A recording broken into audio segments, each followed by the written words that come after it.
Welcome to my channel. In my channel, you can watch various type of fiction and fantasy audiobook. If you want more video like this, please subscribe my channel. Konoha. My Pokemon ninjutsu is too overpowered. Part 1. Ding. Host charging complete. Settlement as follows. Splash plate 82%, hard plate 99%, meadow plate 75%, sky plate 13%, sky plate 15%. Please continue your efforts, host. Completing the charge will grant special rewards based on the plate's attributes. Konoha Year 30, Autumn. Land of Fire, Konoha Village, beside the Ishikagawa waterfall. Under the shade of a tree, the young man slowly exited his chakra extraction state. Just a little bit more, but unfortunately, I've hit my limit for today. Never mind, it won't hurt to wait a little while. There's no need to over-extract chakra. After one more daily routine, tomorrow, the hard plate will be charged, and the splash plate is close too. The young man suppressed his excitement, stood up to stretch, and casually turned off the silver spray that was still slowly releasing nearby before putting it into his ninja tool pouch. System, check my status. Ding, acknowledged. The following is the host status. Trainer, Pokemon, Senju Nawaki. Realm, First Stage Chunin. Energy, 68,431. Attributes, Water, Earth, Normal, Yang, Flying, Wind. Individual values. HP 18, Attack 19, Defense 19, Special Attack 18, Special Defense 17, Speed 31 V. Available moves. Harden, Quick Attack, Supersonic, Sonic Boom, Shadow Clone, Fury Attack, Agility, Continuous Punch. Energy Devour. Not activated. Experience Quest. Not unlocked. Daily Quest. Completed. Miraculous Mark. Pokédex 0, Moves 5, Abilities 0, Items 43. Plate Charging. Omitted. Looking at the Energy Devour ability in the status bar that he could never use, a hint of helplessness flashed in Nawaki's eyes. He had been in this world for 9 years. Now, his name was Senju Nawaki, a man who dreamed of becoming Hokage. That's right, he was the unlucky fellow from the original story who stepped on an exploding tags on the battlefield and died. The grandson of the first Hokage of Konoha, Senju Hashirama, and the younger brother of Princess Tsunade, one of the future Sannin. Of course, the current, Nawaki, was no longer that unlucky fellow from the original story. The will controlling the body belonged to a soul from the blue star. It wasn't possession, but rebirth. The story was simple. It began with an old boy who, with nothing better to do, set the goal of collecting the all-shiny Pokédex. After using the National Day holiday to grind for several days at home, he successfully died suddenly. Before death, the all-shiny progress was 1025th. Yes, it was a bit awkward, a bit ridiculous. Even that single shiny Pokemon he had was something those in the know understood, and it was better not to elaborate. The obsession of an old boy is sometimes not easily understood by others. After all, what normal person would grind for shiny Pokemon when they had nothing else to do? Come on, it's not like he was going to become a streamer. When this old boy opened his eyes again, he had arrived in the Naruto world, becoming the newborn Senju Nawaki from the original story. Perhaps he was originally supposed to transmigrate to the Pokemon world, but something went wrong in the middle, and he inexplicably ended up here. But it didn't matter, grinding was necessary wherever he went. And due to force majeure during transmigration, the original, Pokemon Strongest Trainer system, had now become the Pokemon Miraculous Mark Exchange system. From the moment the system awakened, Nawaki knew he possessed the special ability Energy Devour. The system explicitly stated, this ability can only be used when the target is unconscious or unable to resist, and using it on a ninja would likely result in permanent damage to their chakra pathways or even immediate death. This ability was like a double-edged sword. It could quickly advance the plate charging progress and make him rapidly stronger, but the cost was too heavy and the risk was very high. In the peaceful Konoha village, he simply had no opportunity to use this ability. The main function of the cheat was to exchange marks after collecting the necessary materials, according to the corresponding conversion requirements of the miraculous marks already unlocked in the system. Currently, 2 major categories of marks have been unlocked, move marks and item marks. Moves such as Quick Attack requires materials, Body Flicker Jutsu Scroll or various lightning body flicker, water body flicker scrolls, etc. plus 40,000 energy. Supersonic, requires materials, wind release, slashing air wave scroll, or wind release, extreme slashing air wave scroll, or wind release, vacuum wave scroll plus 30,000 energy. Shadow clone, requires materials, shadow clone jutsu scroll or multiple shadow clone jutsu scroll plus 30,000 energy. Items are similar. Silver spray, requires materials, mint plus insect repelling herb plus iron can. Potion, requires materials, a gel plus deer antler or various herbs that replenish vitality. It can be seen that the system does not produce things out of thin air, it still follows a certain set of rules to materialize the conversions. Currently, there are over 100 types of marks that can be materialized, including items and moves. Some are easy, some are difficult. The easy ones include potion, berries, various sprays. The difficult ones include keystone, Dynamax band, Terra shard. The condition for unlocking new marks is completing experience quests, but he temporarily doesn't know how to unlock them or what form they take.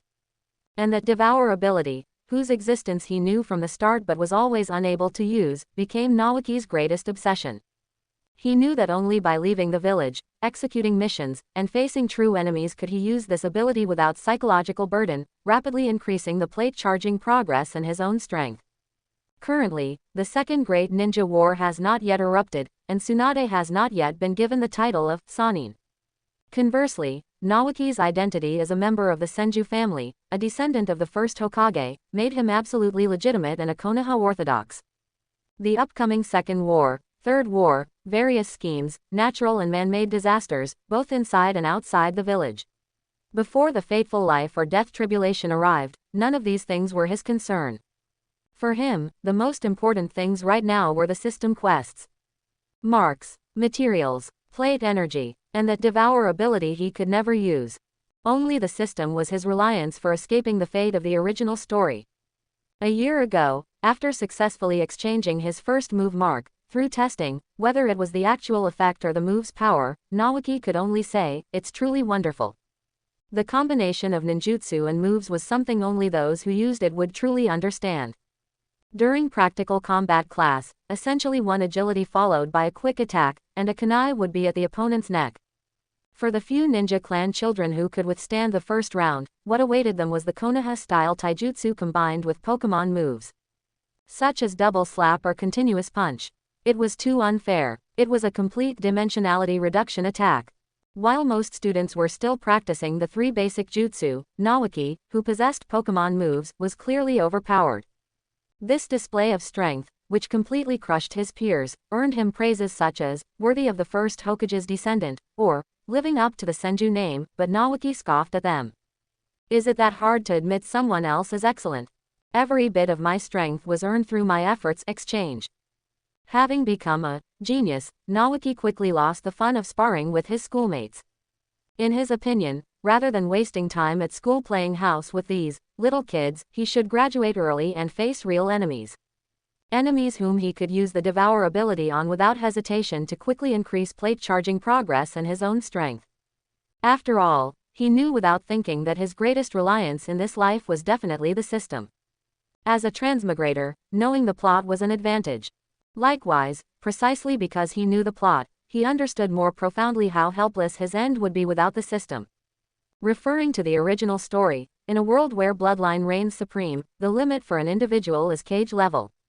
And in the original story, which of those who managed to cultivate to super cage level or six paths level didn't have some connection to the Otsutsuki family? Ordinary cage level experts were, at most, supporting characters who got a bit of screen time during the Fourth War. If they didn't have a unique skill, they wouldn't even show their face, and their screen time would be pitifully scarce. It is undeniable that Senju Naoki had better starting conditions than most people in the original story. But he, who already knew the future, also understood that even if he trained for a lifetime, no matter how hard he tried, Senju Naoki could never reach the strength level of Narusasu in the future, nor even the level of his ancestors Hashirama and Madara. Without the system, Senju Naoki would, at best, become another Tsunade in the future. A description with a bit of internet slang would be, he could rank among the cream of the crop, but he wouldn't be considered top tier, nor would he be able to solidify his position. Probably a high-level cannon fodder who is neither here nor there. Naoki also considered whether he should scheme for flesh and blood patches like Wood Release or Sharingan. But after careful consideration, he abandoned this plan. In his view, one shouldn't take anything for granted, nor assume others are fools. This wasn't a comic book, this was a living, breathing ninja world. If you follow the rhythm of a hot-blooded anime, congratulations, you'll soon be reunited with the first Hokage in the Pure Land. Now that he was familiar with the plot and had the system, there was absolutely no need to take risks. As for that devour ability he could never use, Naoki knew he had to quickly secure a legitimate occasion to use it. Graduate early, execute real ninja missions, face those enemies fighting for their lives, defeat them, and devour them. This was the king's path to rapid growth. Not only that, Naoki held an even firmer belief in his heart. He would absolutely not pin his hopes on the so-called child of prophecy of the future. Wait for Uzumaki Naruto and Uchiha Sasuke to save the world. Such passive thinking never appeared in his options. He only believed in himself, believed in the power he possessed, and believed that with the system and foreknowledge, he could forge a completely different path. From the moment he was reborn and descended upon Konoha, becoming Senju Naoki, the original trajectory of destiny had been completely disrupted, and the future would surely be different because of him. Senju Naoki walked back to Konoha village along the forest path, the setting sun stretching his silhouette long and thin. At the village entrance, there were more patrolling ninjas than usual, all of them serious, in low spirits, and a subtle sense of tension was spreading. The closer he got to the core area, the more obvious the invisible anxiety in the air became. The streets where villagers usually strolled leisurely now had many hurried figures in ninja vests. Even more striking were several figures openly moving at high speed across residential rooftops, swift as wind, heading directly towards the Hokage building, completely disregarding the unspoken rule that prohibited arbitrary movement across residential rooftops in non-emergency situations. Has border friction already affected the normal state of the village? Naoki felt a chill in his heart. Such efficient, even slightly presumptuous, movement was typically a sign of urgent intelligence delivery or high-priority missions. The calm before the storm, the clouds of the Second Shinobi World War seemed to be pressing heavily on Konoha from an unseen distance. This sense of urgency was already subtly and dangerously different from the early stages of the original work, he remembered. In the original work, there was some timeline dispute regarding the outbreak of the Second Shinobi World War. Naoki believed that the full outbreak of the Second Shinobi World War should have been in Konoha year 32, the 32nd year after the establishment of Konohagakure in the Land of Fire, and lasted until Konoha year 37. Due to the First Shinobi World War exacerbating economic disparities between nations, the hawkish factions had risen and were already restless. And Omegakure, being sandwiched between the three great nations of Earth, Wind, and Fire, became a focal point of conflict. If Naoki remembered correctly, starting this year, small-scale skirmishes had already occurred around Omegakure, such as border conflicts between Iwagakure and Konoha, but they had not yet escalated into full-scale war. But calculating the time, there were only 2 years left until the point when Hanzo the Salamander would declare war on the three great nations simultaneously. Naoki did not return directly to the Senju clan compound but instead turned towards the third training ground on the east side of the village, which was relatively secluded and a place where many people privately sparred and exchanged information.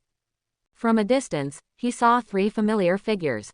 Shikaku Nara Diamond Suit Genin LV. Choza Akamichi Diamond Suit Genin LV. Shibi Aburame Diamond Suit Genin LV. Shikaku Nara, as always, displayed the family's inherited laziness, lying flat on his back on the grass, staring blankly at the sky as if engaged in some profound philosophical thought, but his occasional glances flickered with a sharpness unbefitting his age. Choza Akamichi sat beside him, and in keeping with his physique, he was diligently tackling a bag of snacks, his cheeks puffed out, his face beaming with contented happiness. Naoki walked over with a smile and greeted them. Shikaku, Choza. Yo, Naoki, finished training. Shikaku lazily raised a hand in response, his gaze already sweeping over the ninja tool pouch at Naoki's waist. Choza mumbled a reply, struggling to swallow the food in his mouth, and gave a simple, honest smile. Naoki naturally sat down on the ground and took out a small sealing scroll from his ninja tool pouch. He skillfully formed a simple, release, hand sign, and with a faint puff of white smoke, a clean picnic blanket and several oiled paper packages appeared on the ground. I brought some sandwiches, don't be shy, Naoki said, spreading out the blanket and opening the sandwiches. One type contained a perfectly roasted, deep red meat patty, emitting a strange, slightly charred, enticing aroma. This was his, magmar-flavored sandwich, slightly improved with system materials. Then I won't be shy. Choza's eyes instantly lit up, his attention completely drawn to the food, especially the uniquely fragrant sandwich. He picked one up and took a big bite, his eyes happily narrowing into slits. Delicious. I've never tasted this before. Naoki, where did you buy this? Homemade. Eat more if you like it. Naoki smiled and picked up a regular sandwich. At this moment, his gaze inadvertently swept over. Why are there 4 hands? He paused slightly, looked up, and asked in surprise, Shibi. When did you arrive? Shibi Aburame wore sunglasses and a stand collar jacket, holding a sandwich in his hand. Hearing Naoki's question, he didn't answer immediately. Only the rustling of the wind through the leaves and Choza's chewing sounds filled the air, and for a moment, the scene seemed frozen. About 5 seconds later, Shibi slowly spoke in his characteristic, calm, unruffled tone, we came together. Naoki. Only then did he suddenly remember that when he came over earlier, Shibi had indeed been with Shikaku and Choza, but his overly low-key, almost zero presence aura had made him unconsciously overlook him. As expected of the Aburame clan's heritage, this presence was almost comparable to a secret family jutsu. Shikaku seemed long accustomed to it, still lying still, only the corner of his mouth twitching slightly. Choza, meanwhile, was completely engrossed in the world of food, oblivious to the small interlude.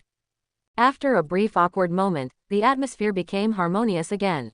The 4 sat around the picnic blanket, sharing simple food. As he tasted the sandwich, Shikaku casually mentioned, some of the older clan members have been successively assigned to border missions recently. His tone remained flat, but the implication in his words was self-evident, the situation was tightening. He glanced at Naoki and continued, it looks like the time we can comfortably stay at the Ninja Academy probably won't be much longer. Upon hearing this, Naoki immediately interjected, I haven't wanted to stay in school for a long time, it's a complete waste of time. What he craved was real combat, the opportunity to use energy absorption without restraint to quickly grow stronger, not playing ninja games with a bunch of kids. Shikaku lazily retorted, I can tell. So you have a shadow clone go to class for you every day while your main body comes out to train. His half-closed eyes held a knowing look that saw through everything. Naoki smiled, not denying it. With the several Pokemon moves he now mastered, combined with the Senju clan's taijutsu and chakra, his strength already surpassed that of an ordinary genin. Even against an experienced chunin, with a combination of moves like agility, quick attack, and harden, he might not fall behind. The dormant system ability of energy absorption within him made him even more eager to graduate early and embark on the true path of a ninja. After finishing the sandwiches, Naoki got to the main topic. He formed hand signs again and took out several small porcelain bottles and several canned sprays from the ceiling scroll. These are the things we talked about before. Naoki handed several porcelain bottles to Shikaku and Choza, potions, you know their effects. They're good for external injuries and stamina recovery. Then, he handed several canned sprays and a box to Shibi, sweet scent, an improved version, stronger attractive effect, and longer duration. It should be more friendly to honey-eating insect swarms.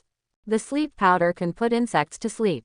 I've modified the nozzle so it can open intermittently, which is very suitable for you Aburame to repel and capture insects. Be careful when using it, don't accidentally inhale it.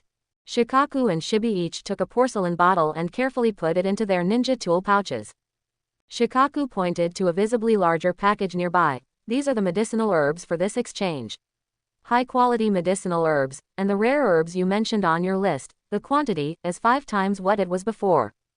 Naoki looked at the large package, raised an eyebrow slightly, and looked at Shikaku.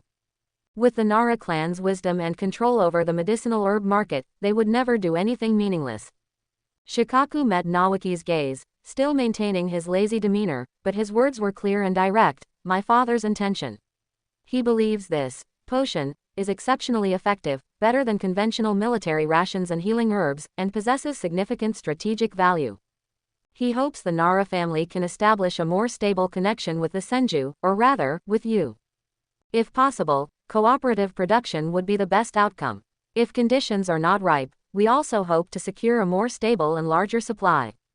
Nawaki understood. Shikaku Nara's father, Shikaku Nara, indeed had a sharp eye, realizing the potential behind the potion so quickly. He had anticipated that once products from the Pokemon system were released, they would inevitably attract attention, but he hadn't expected such a core ninja clan as the Ino Shikacho to make an inquiry in this manner. And you yourself have elevated it to strategic value. Is it something I can decide? He pondered for a moment, a hint of age-appropriate difficulty on his face, and said cautiously, Shikaku, please thank Uncle Shikaku for his high regard on my behalf. The matter of cooperative production involves more than just the formula, there are many intricacies. I still need to consult with my elders at home before I can give you an answer. He deliberately blurred the specific identity of the elders, who could be Mito Uzumaki, Tsunade, or the clan's venerable elders. This uncertainty, in itself, was a form of protection and an elevation of his own value. He then changed the subject, showing sincerity. However, since Uncle Shikaku has shown such sincerity and provided so many high-quality medicinal herbs, the potions I can provide you with will also increase. Upon hearing this, a flicker of understanding crossed Shikaku's eyes, and he then reverted to his lazy demeanor, nodding, understood. I will relay this answer to my father verbatim. He understood that Nawaki's lack of refusal left room for future cooperation. For the Nara family, initial goodwill and connection had been established, and they had gained tangible incremental benefits, which was enough. The value Nawaki displayed, and the potential support behind him, made him worthy of their long-term investment. Nawaki also properly put away the large package filled with medicinal herbs. These high-quality medicinal herbs were enough for him to convert more potions and super potions through the system. He could even attempt to exchange for other recovery items, which would not only meet his own needs and initial social exchanges but also accumulate valuable starting resources for his future plans. He looked at the three people in front of him: the shrewd and resourceful young master of the Nara clan, the straightforward successor of the Akamichi clan, and the mysterious and low-key Aburame clan. These future pillars of Konoha were currently sitting with him, engaging in seemingly simple yet profoundly significant exchanges. The sun had completely set below the horizon, and the lights of Konoha village began to glow. The young men on the training ground departed one by one. Nawaki knew that a seed, utilizing Pokemon system resources to carefully weave a network of relationships and invest in the future, had been quietly sown at this moment. In the coming chaotic world, these local connections and resources, along with his power from another world, would become the fulcrum for him to break free from the shackles of fate and leverage the entire world. The Senju clan residents sat quietly deep within Konoha, not far from the Hokage Rock. From a distance, one could still see the lush green tree standing in the courtyard. Nawaki walked into the courtyard, where the air was filled with a faint scent of sandalwood, instantly calming his mind. Gently sliding open the shoji door adorned with the Senju clan crest, Nawaki called out softly, "Grandmother, I'm home." The light inside was soft. Uzumaki Mito was kneeling before a low tea table, with an ancient, simple scroll spread open in front of her. Uzumaki Mito LV. Cage Supreme. Every time Nawaki saw this information panel above his grandmother's head, he couldn't help but feel immense envy. Details. Pokemon, Uzumaki Mito. Realm, 2nd stage, 3 fusions. Energy Chakra, 1125, 45. The presence of the eye symbol, which allowed for viewing details, was clearly the standard for experts. In the original work, the explanations and divisions of strength realms were actually very vague. Fortunately, when Nawaki's system synchronized with the world's rules, it refined and standardized the ninja strength realms. 1st stage. Genin trainee academy student. Genin refer to original work. Chunin refer to original work. Special Jonin refer to original work. Jonin mastery of nature transformation. Elite Jonin mastery of extreme nature transformation. Cage mastery of 2 fusions, or multiple nature transformations, or senjutsu amplification. 2nd stage. Cage Supreme, 3 fusions. Half-step 6 paths, 4 fusions, requires yin-yang release. 6 paths, 7 fusions, requires life leap. 3rd stage. Starry Sky, 12 fusions. Universe, 18 fusions. Eternity 18 fusions plus time plus space plus antimatter. Fire, wind, flying, lightning, water, earth, yin, ghost, yang, fairy.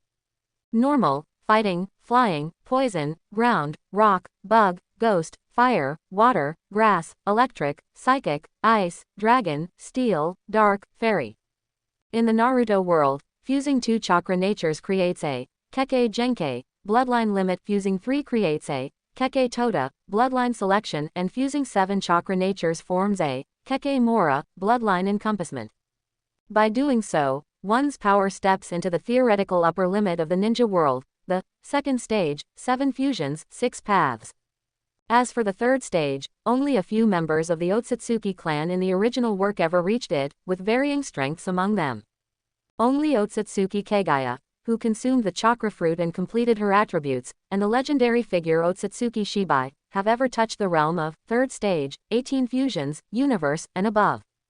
Comparing himself to these realm divisions, Naoki currently seemed to possess great talent and numerous chakra natures, but the reality was that he hadn't even mastered nature transformation, let alone fusing attributes. He still had a long way to go. Upon seeing her grandson, Uzumaki Mito smiled kindly. Naoki is back, I see. Yes. And grandmother, you look great today.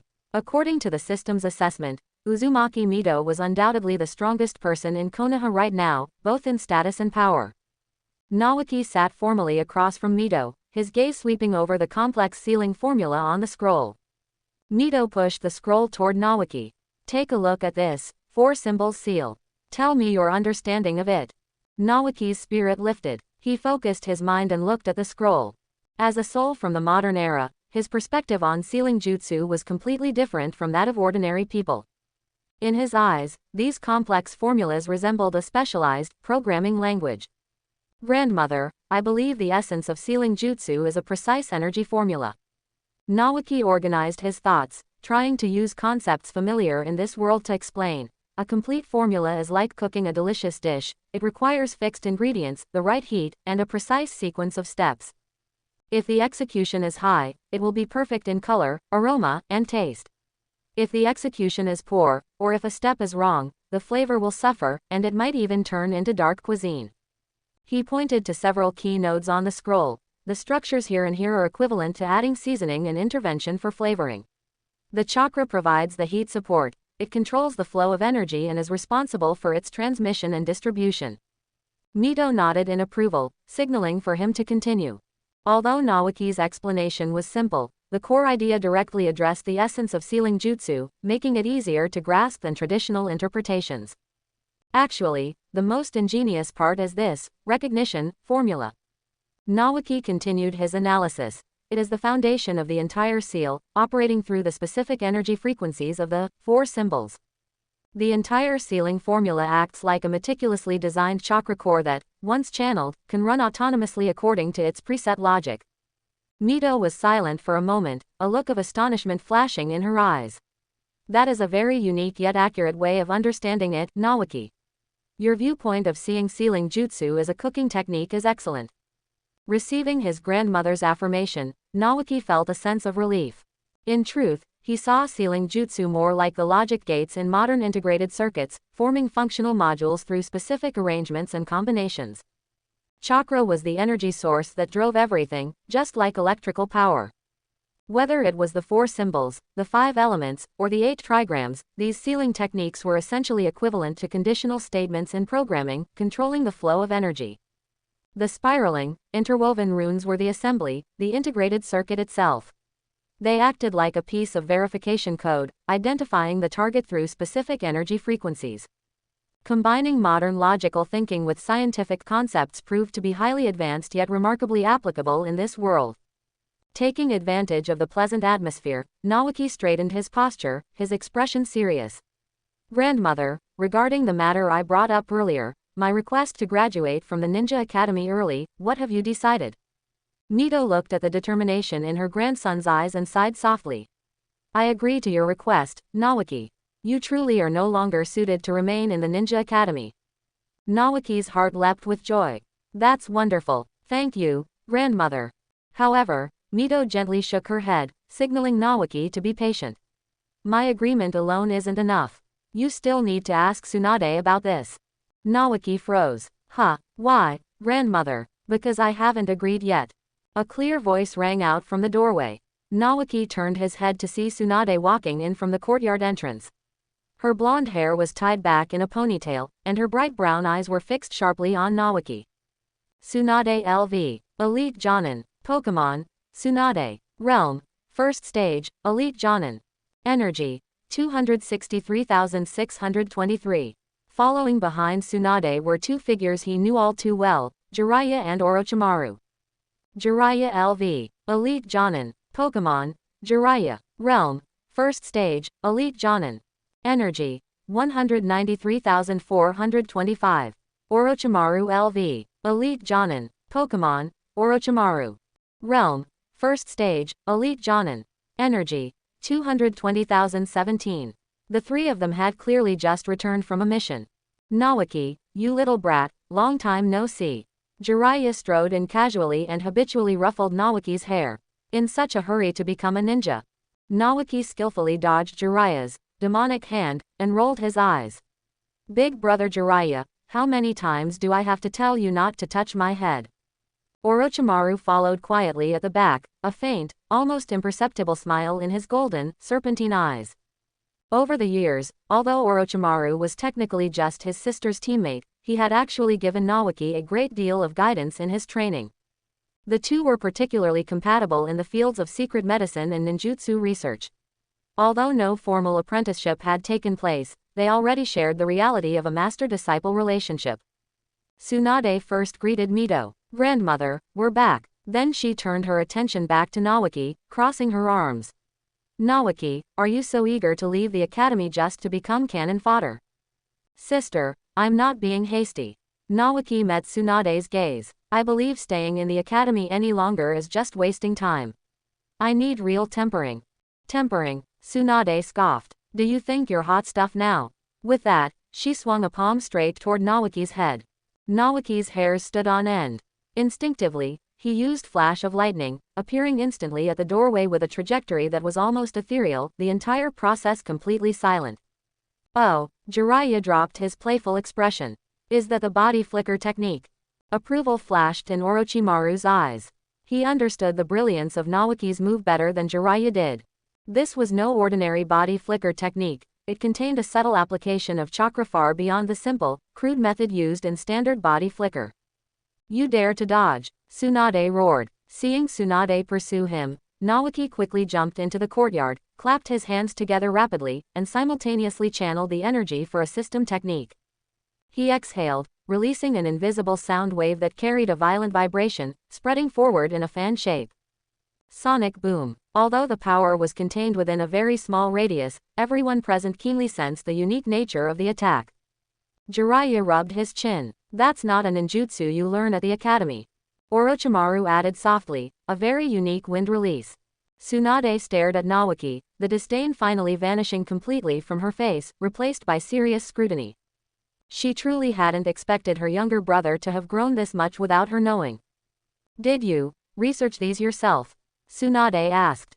Naoki glanced at Orochimaru and answered vaguely, they are techniques I developed by combining chakra nature transformation with some unique insights. He knew Orochimaru would interpret this as a reference to his usual guidance.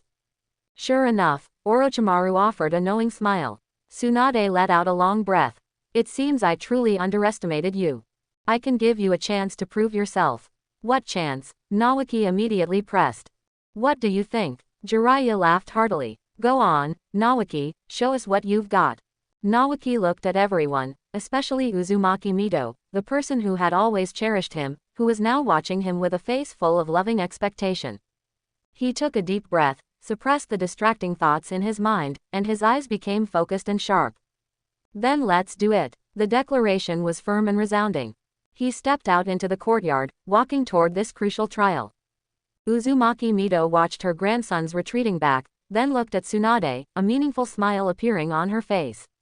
She murmured softly to herself. It seems the Senju family's new sprout is ready for the sunlight of the new era. In the courtyard, the atmosphere suddenly became solemn. Naoki and Tsunade stood opposite each other, several feet apart, with sunlight filtering through the branches and leaves of the ancient tree in the courtyard, casting dappled light and shadow on them both. Jiraiya, Orochimaru, and Uzumaki Mito stood under the veranda, quietly observing the battle. "Kid, let me see how much you've improved." Before Tsunade's words had even finished, her body was already in motion. "Tsunade has come to challenge you." She didn't use her monstrous strength, yet her speed was still astonishingly fast. Like a golden lightning bolt, she lunged straight at Naoki. Naoki's pupils constricted, knowing full well that a head-on clash would be like throwing an egg against a rock. His mind raced, and chakra surged within his body instantly. Shadow Clone Jutsu. Bang, bang, bang. Accompanied by several bursts of white smoke, 4 clones identical to Naoki instantly appeared. Together with his main body, they fanned out, each performing different actions. Some feigned a charge forward, some leapt backward, while others quickly circled to the flanks, attempting to disrupt Tsunade's judgment. "Oh, you're quite skilled with clones." Tsunade's lips curved into a smile, her offensive undiminished. She threw a punch, and the fierce punch wind instantly dispersed the 2 frontmost clones into white smoke. However, in that tiny gap when her old strength had just faded and new strength hadn't yet emerged, the other 2 clones and Naoki's main body were already closing in from different angles. Annoying little tricks. Tsunade spun her body, her legs sweeping towards the other 2 clones, while her gaze locked onto what she perceived as the most threatening target, the Naoki who was silently approaching with signs of chakra gathering in his hand. However, just as she was about to subdue the main body, that main body vanished with a bang, before her attack could even touch it. "What?" Tsunade was slightly taken aback. It was a clone. All 5 were clones. Naoki's real body had long since used the chaos and visual blind spots created by the clones, moving at high speed to quietly circle around to her side and rear. "Now's the time." Supersonic. Naoki's main body appeared, opening his mouth to emit an invisible shockwave. This wasn't a pure sonic boom, but a more disruptive force, silent yet directly assaulting the senses. Although Tsunade heard no sound, she felt a slight numbness in her eardrums, followed by a wave of dizziness, and the scene before her seemed to waver. She grunted, her powerful chakra and control allowing her to instantly dispel the discomfort, but her movements were still half a beat too slow.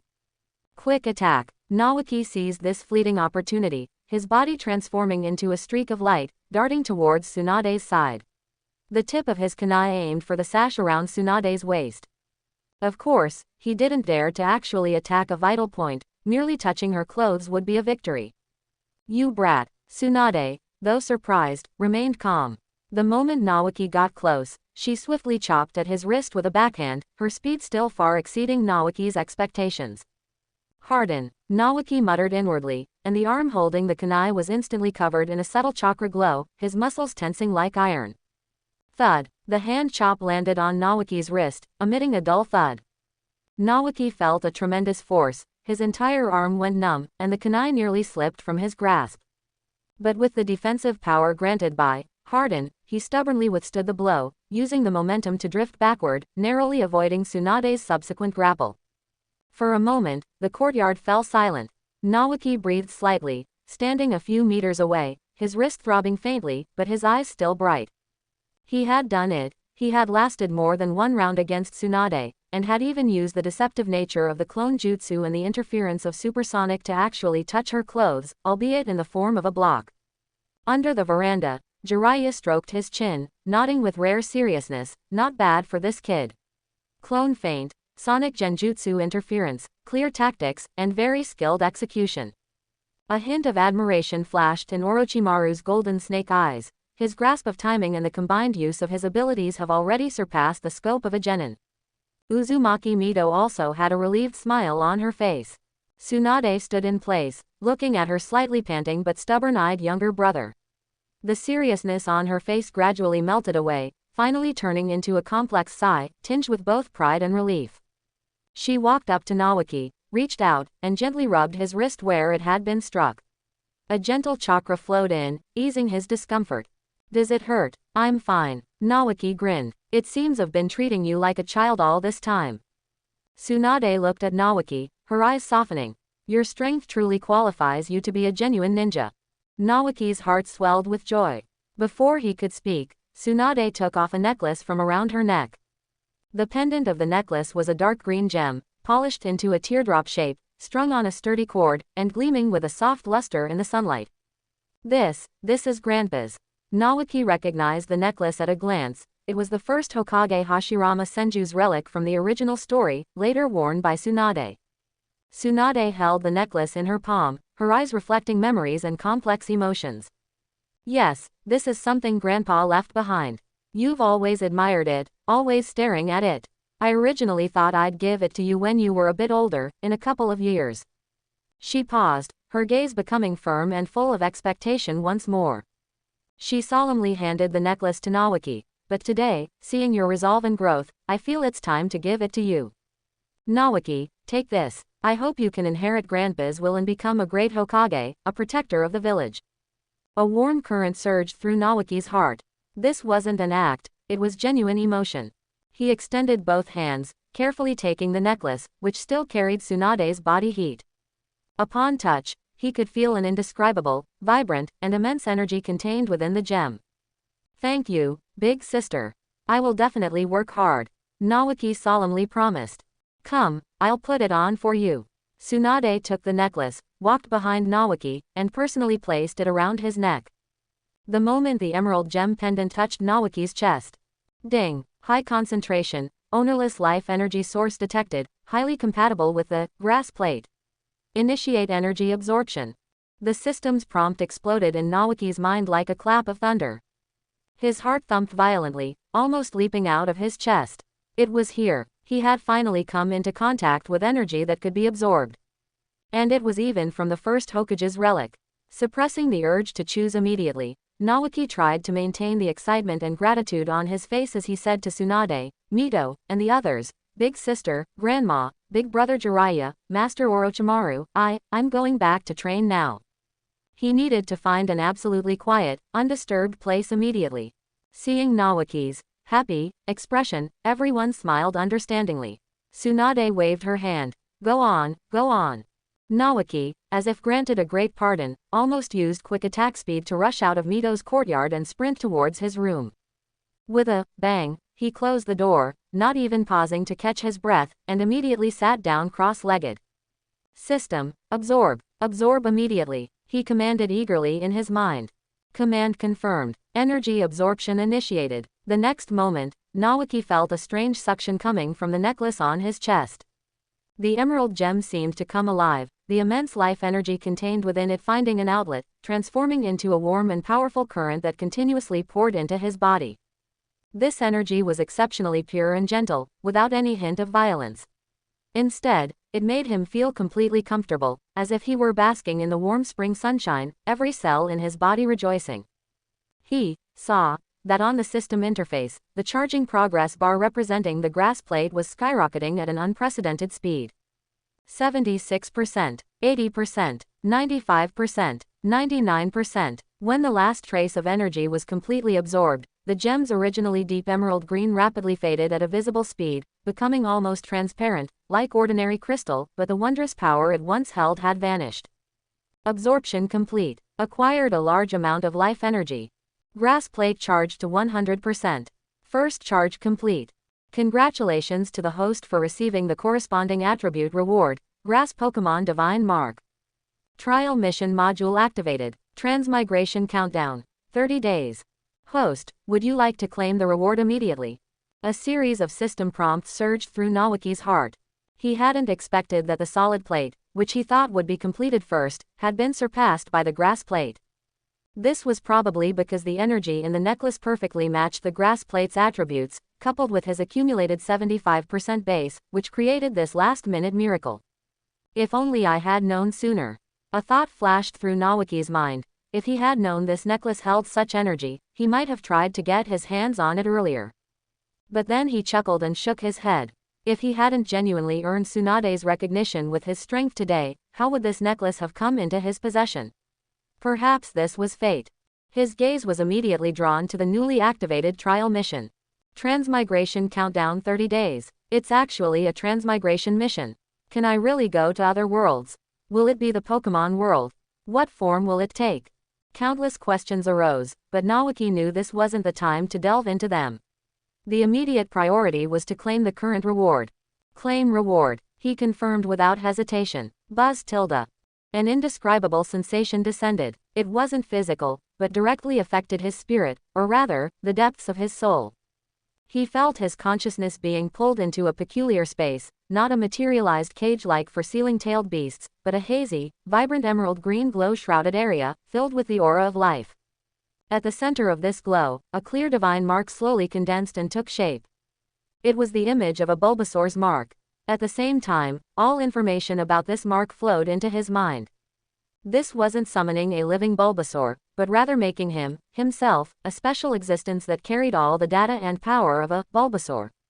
Similar to a Jinchuriki, but he carried not a tailed beast, but a Pokemon template.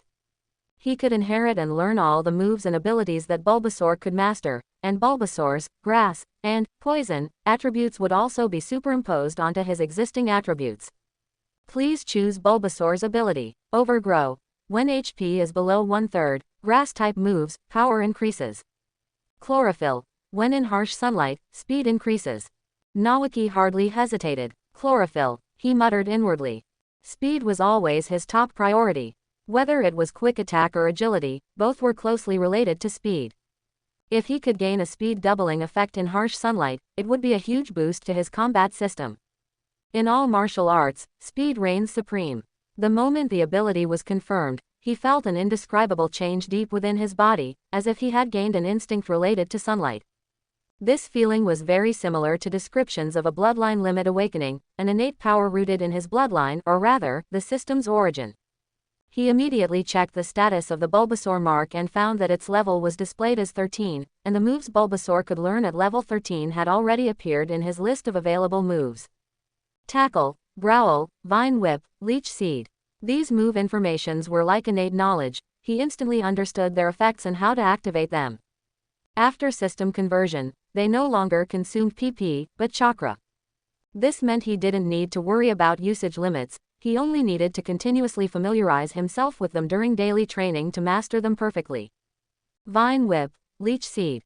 Nawaki felt the newly acquired power, and a thought uncontrollably popped into his mind.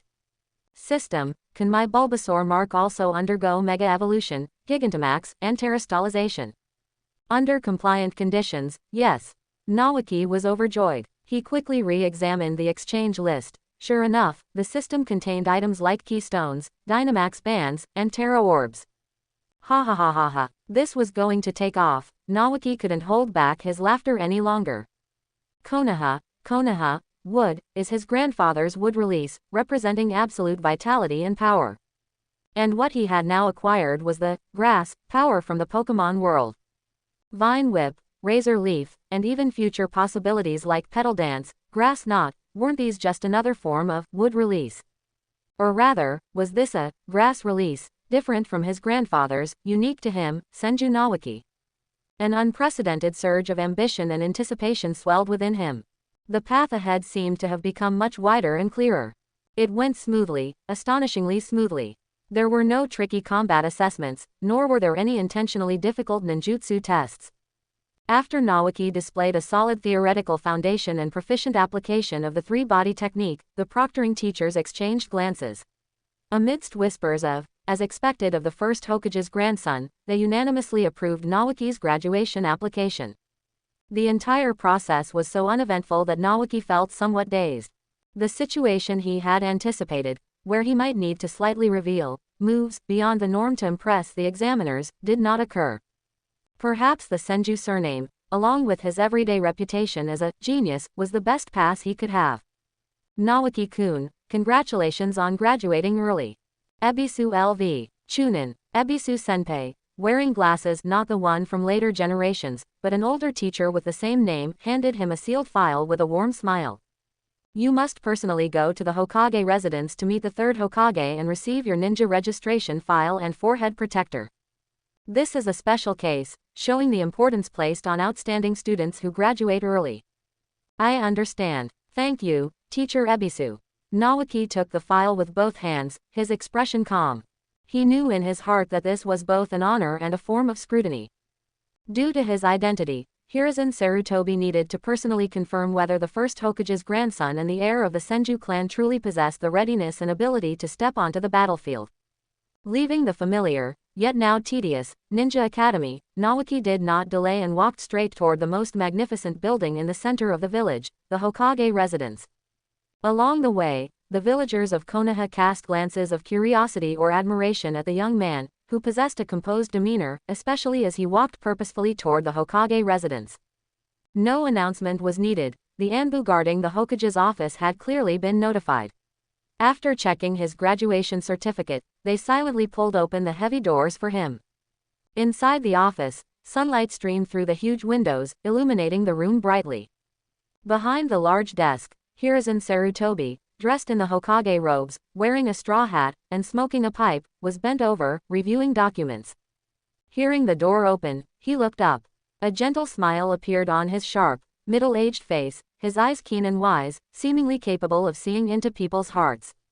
However, Naoki's attention was immediately drawn to another figure inside the office. The person was wearing a simple kimono, with long black hair loosely draped, pale skin, and golden snake-like eyes. He was standing quietly by the window, gazing out at the Hokage rock. It was Orochimaru, Uncle Hiruzen. Naoki walked forward and greeted him with a familiar tone. Due to his sister Tsunade and his grandmother Mito, he was already well acquainted with Hiruzen Sarutobi. Coupled with the fact that he was classmates with Shinosuke, they had met privately numerous times, making his form of address more intimate. "Oh, it's Naoki." Hiruzen Sarutobi put down his pen, took the pipe from his mouth, and his smile broadened. "I just received the report from the academy saying you graduated early with excellent results. It seems you haven't disappointed Lady Mito or Tsunade, nor have you tarnished the great name of the first Hokage." His praise was heartfelt, his voice booming with an inspiring blend of boldness and sincerity.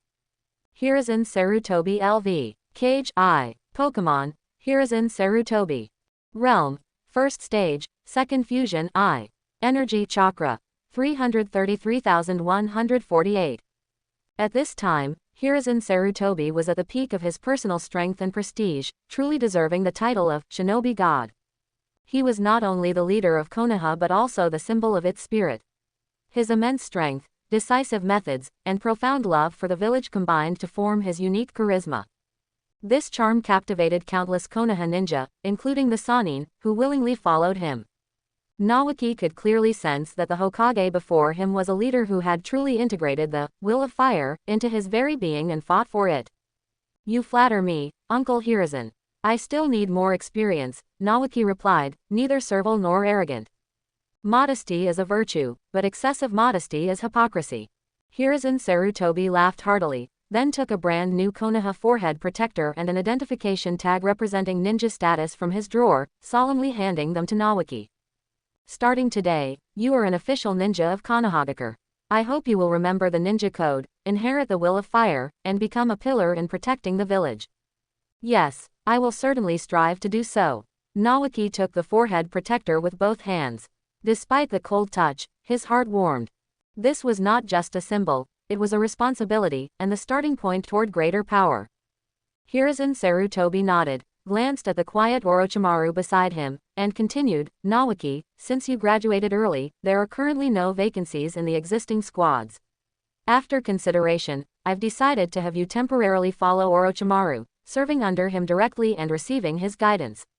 We will make adjustments once a suitable squad becomes available. What do you think?" Naoki's heart stirred. This arrangement was perfect. He immediately looked up, nodded, and said, "I have no objections."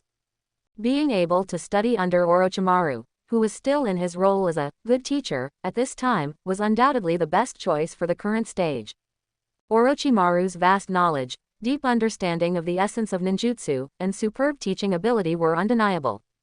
"Very good." Hiruzen Sarutobi nodded with satisfaction. "Orochimaru, Naoki is in your hands." "I understand." Orochimaru turned around, his golden snake eyes settling on Naoki, a faint curve playing on the corner of his mouth. With the procedures complete, Naoki tied the forehead protector around his brow, feeling its weighty presence. After bidding farewell to Hiruzen Sarutobi, he and Orochimaru exited the Hokage's office. Just as they stepped out the door, a figure approached them. The man had gloomy eyes and carried a subtle aura of darkness. It was Danzo Shimura. Danzo Shimura LV. Cage I. Pokemon, Danzo Shimura. Realm, First stage, cage level. Energy chakra. 283,447. Lord Danzo. Nawaki stopped and greeted him politely, though with a slight distance. Unlike his familiarity with Hiruzen Sarutobi, he instinctively kept his distance from the leader of Root. Danzo's gaze swept over the forehead protector on Nawaki's brow, then at Orochimaru beside him. Graduated early, quite impatient. His voice was hoarse, carrying a tone of scrutiny that made one feel uneasy. Before Nawaki could reply, Orochimaru stepped forward, blocking Danzo's line of sight. Advisor Danzo, you needn't concern yourself with this. Hearing this, Danzo let out a barely audible snort through his nose. See to it that you conduct yourselves properly. In his previous life, there were endless online speculations regarding Danzo's involvement in Nawaki Senju's death. Regardless of whether they were true or false, they filled Nawaki with wariness toward this man. He could sense the calculation and ambition hidden beneath Danzo's seemingly calm gaze. However, the current Danzo's influence was far from reaching the level of the darkness of the shinobi world he would become later. Root was still in its nascent stages and was actively recruiting talent everywhere. For example, Orochimaru, who was standing right next to him, was likely one of Danzo's targets. Nawaki was not afraid of Danzo, merely disgusted and wary. Until he was strong enough, he didn't want to have too much interaction with this rat in the gutter. Danzo said nothing more and walked straight into the Hokage's office. Nawaki watched his retreating back, his eyes slightly cold. Some malignancies would inevitably need to be purged in the future. Let's go, Nawaki. Orochimaru's voice interrupted Nawaki's thoughts. Yes, Teacher Orochimaru. Leaving the Hokage residence, Orochimaru did not take Nawaki to a training ground but instead headed toward a famous dango shop in the village's commercial district. Sitting on a bench outside the shop and eating sweet, chewy three-colored dango, the atmosphere was unusually relaxed. Nawaki, Orochimaru bit into a dango, speaking slowly, his golden vertical pupils fixed on Nawaki. What is your dream? He paused, then added, although, I might be able to guess some of it. Nawaki put down the bamboo skewer and straightened his posture. He knew this wasn't casual small talk, but Orochimaru probing his inner thoughts. He looked toward the massive Hokage rock in the distance, where the faces of the past Hokage were carved, the most prominent among them being his grandfather, Hashirama Senju. He couldn't help but ponder what he was supposed to do now that he had arrived in the Naruto world, and who he was supposed to become. If he only wanted to live another life, he could completely end his ninja career, which would likely, perhaps, allow him to avoid the life or death crisis of the original plot. He could just sit back and watch the plot unfold, coasting for 40+ years until Naruto and Sasuke came to save the world. I want to become Hokage and change the world. Nawaki's voice was calm, yet carried an undeniable power. Not a Hokage like Uncle Hiruzen, who is revered as the Hokage of Konoha, but a Hokage who can surpass all previous generations, become the strongest in the history of Konoha, or even the entire shinobi world, and truly change the world, the Hokage. His tone was resolute, as if stating an established fact. The sheer confidence and certainty in his demeanor caused even Orochimaru, who was accustomed to turmoil, to pause slightly. Having transmigrated to this world, some might feel that becoming Hokage would mean being shackled by responsibility, preferring to pursue so-called freedom and transcendence. But Nawaki never thought that way. Since he possessed power, why shouldn't he pursue the status and authority that matched it?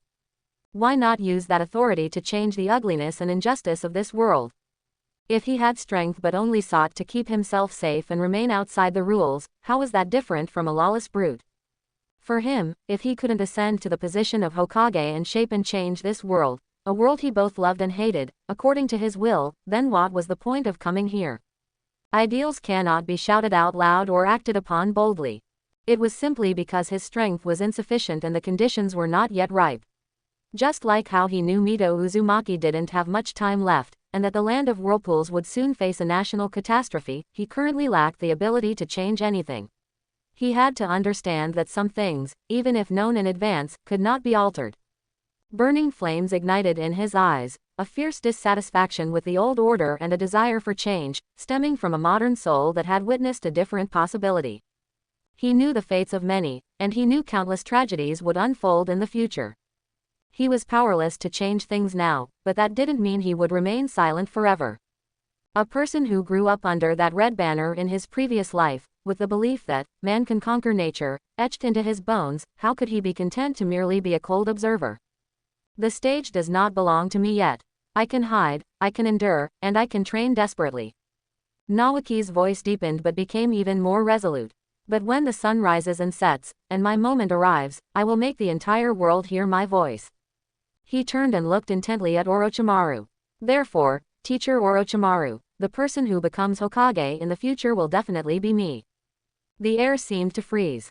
Orochimaru's golden snake eyes narrowed slightly. He clearly sensed the ambition of the boy before him, an ambition so vast it bordered on arrogance. He just wondered how far the spirit supporting this ambition could take him. After a moment of silence, Orochimaru suddenly chuckled softly, his laughter tinged with appreciation and a touch of expectation. He had originally only admired Naoki's talent and intelligence, but now, he saw something deeper. A fearless, reckless, yet passionate spirit. Become Hokage and change the world, you say? Orochimaru extended his tongue and licked the corner of his mouth. Very interesting, very ambitious, Naoki. He looked at Naoki, a hint of seriousness flashing in his eyes. However, achieving a goal requires more than just slogans. To change the world, you must first possess power that stands above the entire world. He stood up, looking down at Naoki. His voice carried a trace of coldness, yet also implied the encouragement and expectation of a teacher. Surpass me first, Naoki. Naoki looked up at Orochimaru, displaying the most confident and unrestrained smile he had worn since transmigrating. Naturally, Teacher Orochimaru. Please watch closely. I won't keep you waiting long. Sunlight shone upon the master and student, one ambitious, the other unfathomable. From this moment, their future path seemed to become clearer. And far more magnificent. Becoming Orochimaru's direct subordinate was a brand new experience for Naoki. This was not a traditional master-disciple relationship, it was more like a collaboration between a researcher and an assistant, and Orochimaru was unreserved in granting Naoki a great deal of autonomy. Orochimaru's secluded base, located on the outskirts of the village, was not as gloomy as one might imagine. Instead, it resembled a well-equipped laboratory and training ground combined, complete with an extensive collection of books. It was here that Naoki first showed Orochimaru the initial results of combining his system abilities with sealing jutsu. He took out a pre-mixed powder containing several herbs beneficial for qi and blood circulation, such as donkey hide gelatin and deer antler, and carefully sealed it inside the hollow shaft of a specially made scroll, which was inscribed with intricate, microscopic jutsu formulas. Sensei, please observe. Naoki channeled a thread of chakra into a specific node on the shaft. The shaft interior flashed faintly as the complex, miniature sealing formula was instantly activated. Like a precise furnace, the internal powder underwent an energy level synthesis in a single instant. With a soft poof, one end of the shaft opened, and a drop of deep red liquid medicine, rich in color and radiating a potent life force, dripped into a prepared receptacle. This is a healing potion. Orochimaru picked up the receptacle, carefully sensing the gentle yet effective healing energy contained within the liquid. His golden serpentine eyes gleamed with disbelief. He had personally verified the small samples Naoki had previously provided, the effects far surpassed those of ordinary military rations or healing herbs. However, witnessing the manufacturing process firsthand was still shocking.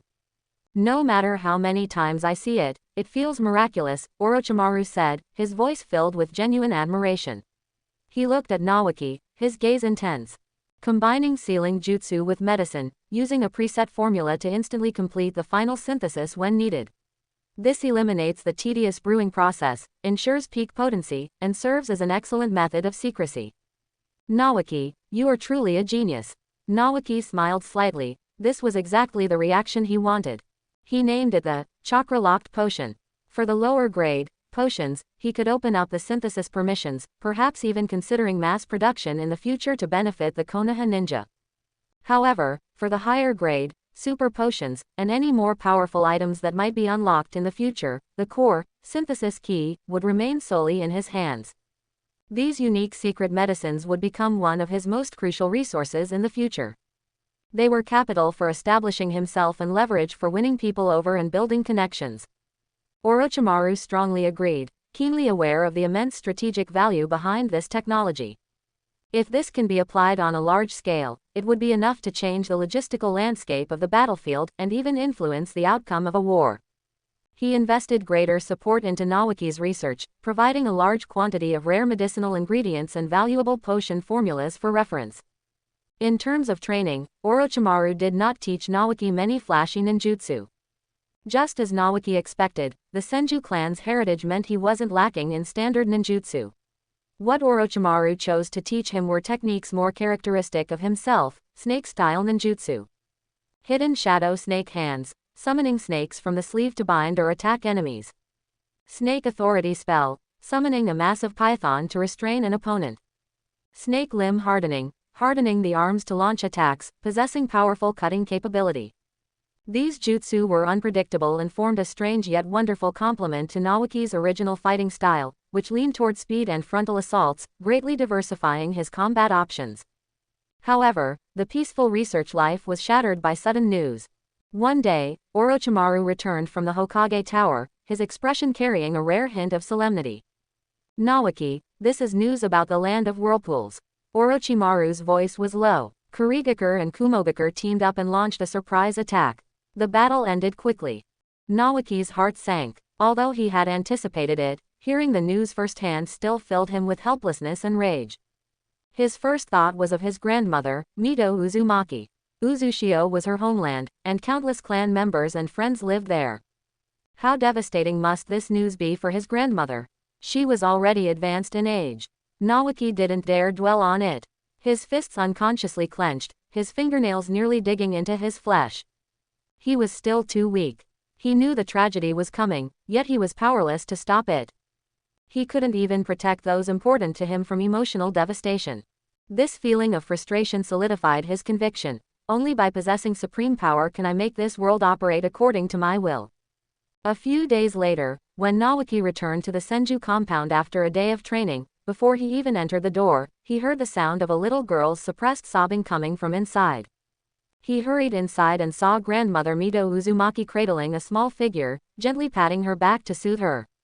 Mito Uzumaki's face showed deep exhaustion and sorrow, but the look she gave the girl in her arms was full of maternal affection. The girl had long red hair, vibrant like burning flames. It was Kushina Uzumaki. She had finally arrived in Konoha. Kushina Uzumaki LV. Genin. Pokemon. Kushina Uzumaki. Realm. First Stage Genin. Energy Chakra. 83,148. Seeing Naoki enter, Kushina lifted her tear-stained little face, her eyes filled with anxiety and fear. Naoki's heart softened. He walked over, knelt down, and made his voice as gentle as possible. "Don't be afraid. This is your home now. Grandmother Mito is your relative, and I am your family too." He gently wiped the tears from Kushina's face and continued to encourage her. "If you feel lonely or scared, then work hard to become someone everyone respects.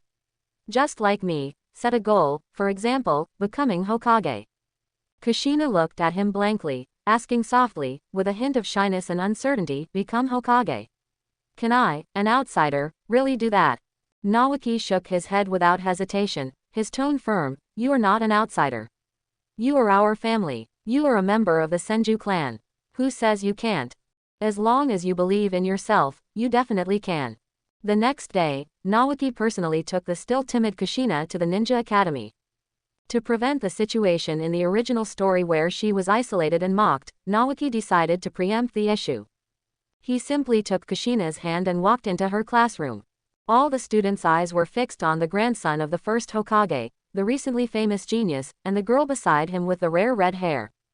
Naoki stood next to the podium, his gaze sweeping across the class, his voice clear and strong. "Classmates, this girl, who has the same beautiful red hair as my grandmother, Lady Mito Uzumaki, is my sister, Kushina Uzumaki.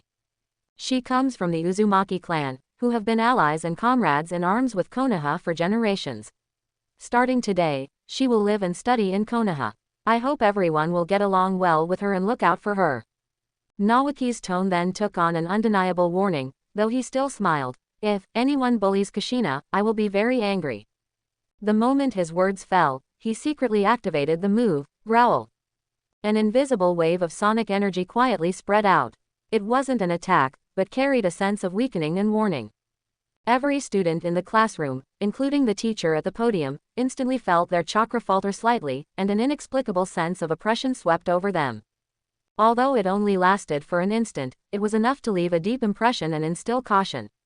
The academy teacher opened his mouth but ultimately did not intervene. Naoki's status was special, and the implications behind his actions were something no one dared to easily speculate on. Naoki's gaze searched the classroom and quickly settled on a boy sitting by the window, with warm blonde hair and clear blue eyes, Minato Namikaze. He led Kushina straight over.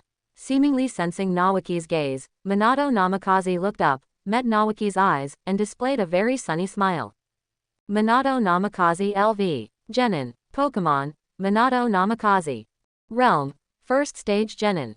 Energy Chakra. 5230. Naoki seated Kushina next to Minato, nodded at Minato, and then smiled at the still perplexed Kushina. I think this classmate seems very nice. You should be able to become good friends. Hearing this, Minato Namikaze scratched his head awkwardly and said kindly to Kushina, Hello, my name is Minato Namikaze. Welcome. The days flowed steadily amidst training, research, executing D-rank missions, and occasionally checking in on Kushina at the academy. Orochimaru placed increasing importance on Naoki's secret medicine research. He could even analyze the finished liquid Naoki provided, reverse engineer some of the herbal combinations, and attempt to refine substitutes with similar effects. Naoki believed that given enough time, Orochimaru might genuinely be able to use the knowledge of this world to replicate recovery items similar to those from the Pokemon world. During this period, Naoki's persistent chakra refinement finally bore fruit. The charging progress of the stone plate within him reached 100%, following the meadow plate. Stone plate charging has reached 100%. Congratulations to the host for obtaining corresponding attribute rewards, rock-type moves, Rock Tomb, Smackdown, and Rollout. Congratulations to the host for obtaining the special item, Hard Stone. Stored in system space. Concurrently, the Bulbasaur imprint successfully evolved into Ivysaur, thanks to Naoki's continuous nurturing and utilization of chakra. The imprint level rose to 16, elevating his mastery over grass-type powers. That night, Naoki did not train. Instead, he sat quietly alone in his room. His mind was fully immersed in the system interface, where a bright red countdown was ticking down from single digits to 0. Countdown finished. Trial mission initiated. First trial world. Mewtwo strikes back. Mission 1. Rescue Dr. Fuji. Mission 2. Defeat Mewtwo. Mission rewards. Second Pokemon Wonder Imprint. Max Defense Individual Value V. Several item. Initiate trial mission. Yes, no. Naoki took a deep breath, his eyes sharp and full of anticipation. Mewtwo strikes back. That was a tragic story about clones and originals, existence and meaning. Initiate. As he confirmed his intention, an invisible gate of light quietly opened before him. Behind the gate were swirling, unknown lights and shadows. Naoki didn't hesitate for a moment, stepping directly into it. His first cross-world trial had officially begun. As Senju Naoki stepped through the swirling portal of light, he felt as if he had fallen into a long tunnel woven from countless starlight. Around him were rapidly passing vibrant colors, and the boundaries of time and space became blurred. He didn't know how long it had been, but when his feet finally touched solid ground, an unprecedented wave of weakness instantly engulfed him. Where is this? Naoki knelt on one knee, barely supporting himself. To his horror, the chakra that once surged like a river within him was now completely drained, leaving behind only a bottomless, dry riverbed. The power he could usually wield at will now lay dormant deep within his body, making even the most basic refinement incredibly difficult, as if suppressed by some supreme rule of this new world. The consumption of transmigration is actually this terrifying. He took a deep breath, forcing himself to calm down. The air was filled with a scent completely different from the shinobi world. It was fresher, purer, carrying various strange floral fragrances, and an indescribable vitality pulsed in the air. Is this the Pokemon world? Naoki quickly assessed his condition. His chakra was almost depleted. However, thankfully, the Senju clan's innate powerful physique, his years of rigorous taijutsu training, and his precise shuriken throwing techniques were all intact. This brought him some peace of mind, at least his ability to protect himself remained. Just as he was adapting to the new environment, the system interface in his mental world suddenly flickered violently. The next moment, a warm white light emerged from his chest, like the dawn's first rays, spilling onto the ground. The light gradually faded, and a Pokémon with an unopened flower bud on its back appeared before him. It was his Ivysaur, Bulba. As soon as Ivysaur appeared, it affectionately rubbed its head against Naoki's pant leg, its bright eyes filled with the joy of reunion and undisguised dependence. Ding! Host detected in the Pokémon world. The mystical mark, Ivysaur, has been materialized. In this world, all Pokémon marks possessed by the host can be materialized into real Pokémon, growing and battling alongside the host. An indescribable warmth surged in Naoki's heart. He squatted down, gently stroking Ivysaur's smooth head, feeling the vibrant life emanating from it. In this new world, we are each other's most reliable partners. We must fight side by side. Bulbasa, Ivysaur. Bulba, Bulba. Ivysaur nodded vigorously, its flower bud on its back gently trembling, and its two vine whips happily waved in the air. Naoki quickly looked around. He was in a brightly lit, futuristic-looking wide corridor with smooth metal walls. Around him were bustling crowds, all wearing identical black uniforms with a prominent red R logo on their chests. Newcomer, don't just stand there blocking the way. The selection is about to begin. A gruff-voiced Team Rocket grunt strode past him, shouting impatiently. Naoki noticed that while most people wore uniforms, there were a few, like him, in casual clothes. Clearly, those who could enter here were preliminary screened prospective members, and his appearance without a uniform would not arouse particular suspicion. Are you also here for the selection? A voice came from beside him. Naoki turned and saw a young boy with a thick mushroom haircut looking at him somewhat nervously. The boy had large eyes and seemed quite innocent. Yes, it's my first time, and I'm a bit confused, Naoki replied, seizing the opportunity. My name is Kinjiro. The mushroom-haired boy immediately became enthusiastic. It's my first time participating in a formal selection too. My dream is to become a powerful trainer like Boss Giovanni and eventually become the Team Rocket commander. As Kinjiro spoke, his eyes seemed to sparkle. Kinjiro. Naoki subconsciously asked, do you know someone named Kojira? Kojira, never heard of him, actually. Kinjiro scratched his mushroom hair, is he an expert from another branch?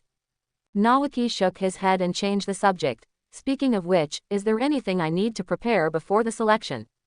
I know about that. Kinjiro immediately perked up, his chatterbox fully open. First, you need to go to the logistics department to self-register your personal information and receive a newcomer's kit, which includes 5 Pokeballs, 5 potions, a backpack, and a map. Then you can go choose your starter Pokemon. Oh, right. He suddenly lowered his voice and said mysteriously, after we pass the assessment, should we form a partner team? Only then did Naoki realize that Team Rocket also had a tradition similar to ninja squads. He politely declined. I plan to apply for the Science Research Department, so teaming up might not be suitable for me. The Science Research Department, huh? Kinjiro was a little disappointed, but quickly cheered up again, it's okay. No matter which department we're in, we must strive for Team Rocket's glory. Under Kinjiro's enthusiastic guidance, Naoki successfully found the logistics department. He simply entered his temporary information into a blue glowing instrument and quickly received his newcomer's kit, a black backpack with a R logo, neatly containing 5 red and white Pokeballs, 5 potions, and a map of the Kanto region. Naoki first recalled Ivysaur into one of the beginner Pokeballs, then walked towards the resource allocation area. Pushing open the heavy metal door, a spacious and bright area came into view, with rows of neat Pokeball racks embedded in the walls. Each rack was labeled with the types of Pokemon available, coughing emitting murky bubbles, Ekans flicking its tongue with cold, sinister eyes, the rather shrewd Raticate, the vibrant but only capable of using Splash Magikarp. And several ethereal, slyly smiling Ghastly. Naoki's gaze wandered among these Pokemon, finally settling on one particular Ghastly. Unlike its playful or lazy companions, this Ghastly's smoky body was slightly contained. Its large white eyes watched him quietly, with a hint of curiosity and nimble cunning. A strange sense of affinity arose in Naoki's heart. The eerie and special abilities of ghost types could often produce unexpected effects. More importantly, he saw a spark of intelligence in this Ghastly's eyes. You're the one. Naoki picked up the corresponding Pokeball and gave Ghastly a sincere smile. Ghastly let out a soft, Gos tilde, sound, its large white eyes curved into crescent moons, and with a hint of satisfaction, it willingly transformed into red light and returned to its ball. Holding the Pokeball containing Ghastly, Nawaki walked towards the selection test area. The atmosphere here was tense yet orderly, with several test points conducting assessments simultaneously. Nawaki was guided to a test station labeled Science Research Department. Theoretical knowledge, qualified. Practical ability, excellent. Logical thinking, excellent. The examiner looked at the instantly generated test results and nodded with satisfaction. Very good, your aptitude is well suited for the Science Research Department. Report to Channel 3 now. A special ship will take you to the New Island Research Base in 10 minutes. Nawaki secretly praised Team Rocket's efficiency. No cumbersome procedures, no long waits, immediate assignment after passing the test. It was indeed an efficient organization. On his way to the channel, Nawaki encountered Kinjiro again. The mushroom-haired boy excitedly waved his pass. I passed the combat department's assessment. It seems we really have to part ways temporarily. Good luck, future commander-in-chief, Nawaki said with a smile. You too, work hard in the research department. Kinjiro waved goodbye vigorously, hope to see you again someday. Nawaki, along with several other new recruits who passed the assessment, was guided to a dedicated channel and boarded a streamlined white yacht. Whoosh tilde. The whistle blew loudly, and the yacht slowly departed from the port, cutting through the blue sea and heading towards the distant horizon. Nawaki stood on the deck, leaning on the cold railing, letting the salty sea breeze caress his cheeks and hair. This was his first time seeing such a vast and vibrant ocean. Look, it's a flock of winggull. Another new researcher standing on the deck exclaimed excitedly, pointing at the sky. Nawaki looked up and saw flocks of winggull crying out as they flew past the bow of the ship, their white wings glistening in the sunlight. On the sea not far away, several lapras swam gracefully in neat formations, seemingly carrying trainers on their backs. Occasionally, an orange-red Magikarp would leap out of the water, its scales shining with a metallic luster in the sun. Looking further out, he could even see the spectacular waterspouts from distant Wailord. It's truly beautiful, Nawaki murmured unconsciously. This vibrant scene made him, who came from the war-torn shinobi world, feel refreshed and at ease. During the voyage, Nawaki carefully listened to the conversations of his fellow researchers and guides. He confirmed that the destination was Team Rocket's research base called New Island. At the same time, one name repeatedly appeared in the discussions, Dr. Fuji. I heard Dr. Fuji hasn't been doing so well lately. Yeah, that project is putting too much pressure on him. These fragmented conversations gave Nawaki a clearer understanding of his mission objective. Dr. Fuji seemed to be in charge of an important project on the island, and his situation did not appear optimistic. Dr. Fuji. Nawaki silently repeated the name in his heart. The system quest Save Dr. Fuji became more concrete. The other quest, Defeat Mewtwo, made his scalp tingle. Defeat Mewtwo? Are you kidding me? Nawaki complained frantically internally. In the original storyline, was this guy ever truly defeated? No. Whether it was the massive free-for-all with the trainers or the final one-on-one with Mew, it stood unyielding, even ending in a draw, one could say. He tried to estimate Mewtwo's power level using the Shinobi World's combat system, the ability to create storms with a wave of its hand, read and control minds, and possibly even manipulate time and space, combined with its nearly infinite energy. This is undoubtedly a cage-level powerhouse, and among the top tier of cage level at that. How am I supposed to challenge it?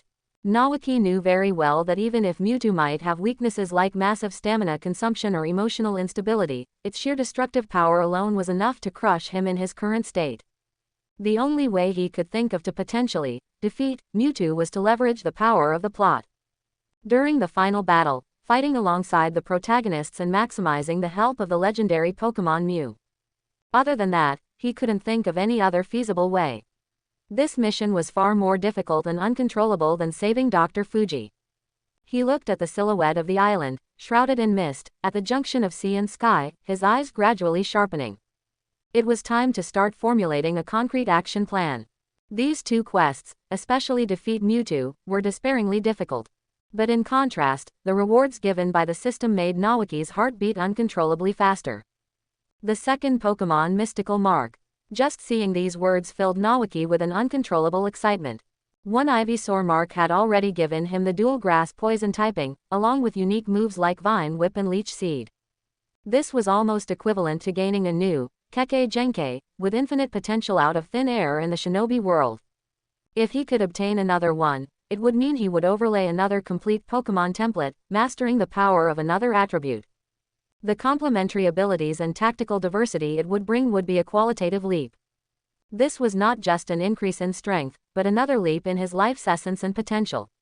This reward was absolutely insane, and he was determined to get it, no matter what. And the other reward, Defense Maximum Individual Value V. Its true terror was only understood after he repeatedly questioned the system. System, what's the use of this 31 individual value in the shinobi world? This isn't a Pokemon battle, he once wondered. The system's answer was cold and objective. Individual value parameters have been synchronized with current world rules. The standard growth coefficient baseline for various aptitudes in ordinary humans in this world is 10. After the host obtains Attack V, the corresponding attack aptitude growth coefficient will be permanently locked at 31. 31 points, compared to the ordinary person's baseline of 10 points. This cannot simply be understood as his attack growth potential being 3.1 times that of an ordinary person. Such a fundamental aptitude growth, once materialized into such a vast numerical difference, its effect would amplify exponentially with time and increasing strength. Initially, it might just mean stronger physical power and more aggressive chakra.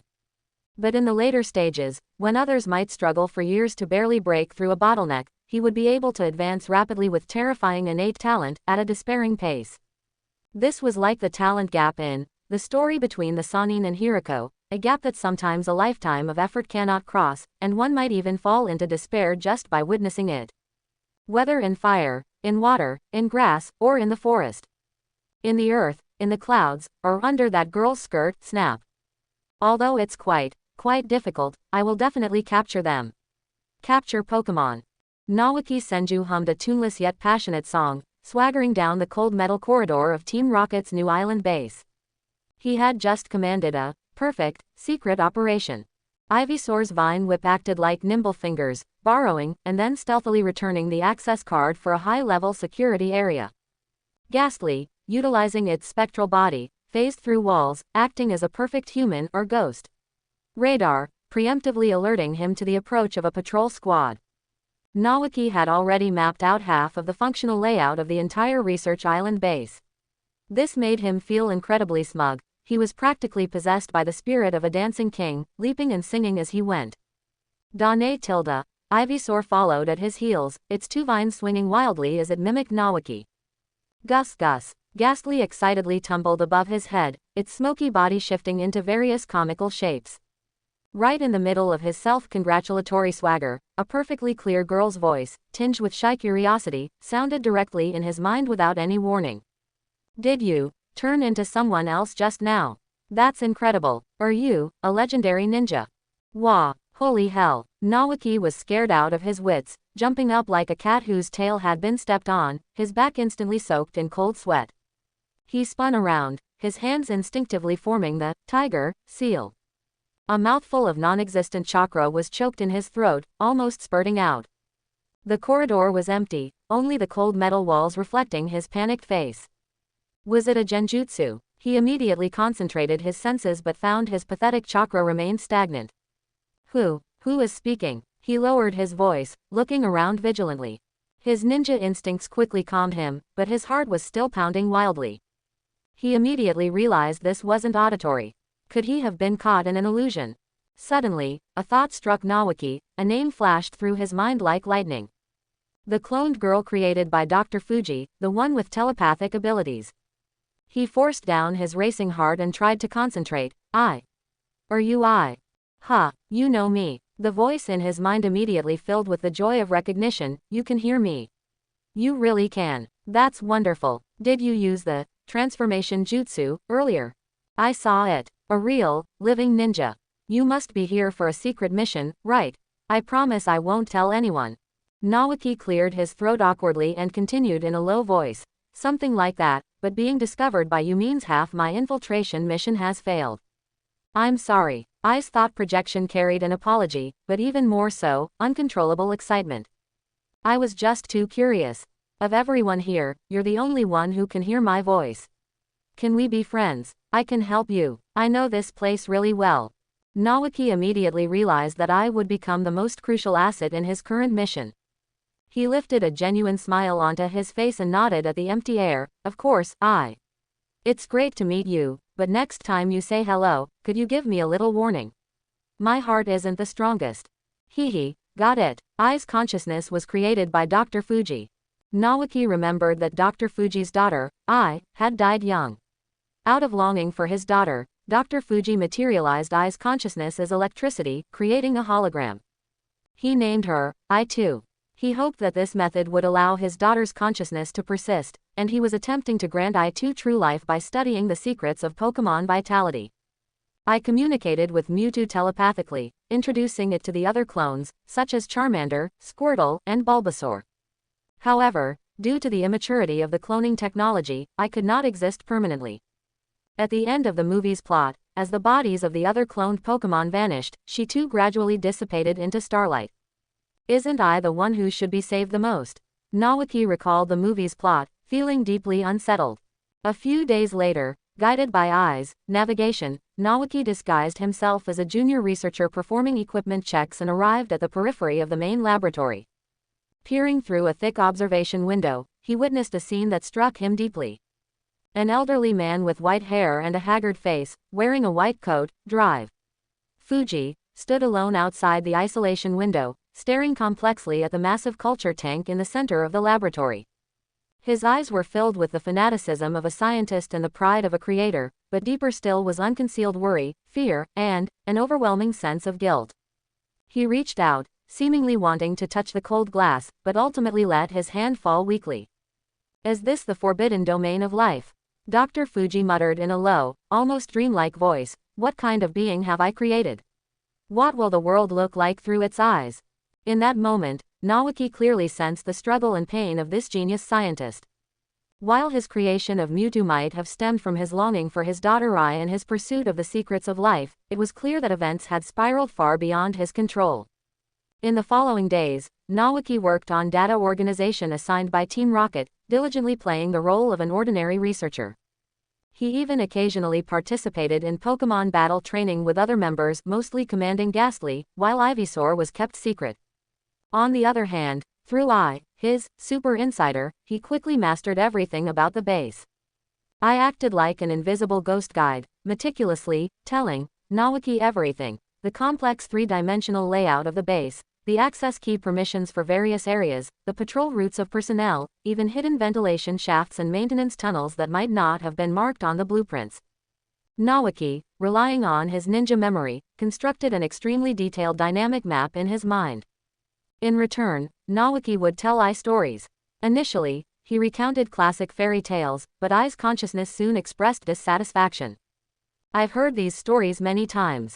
Besides, I don't think I'm really a little kid anymore.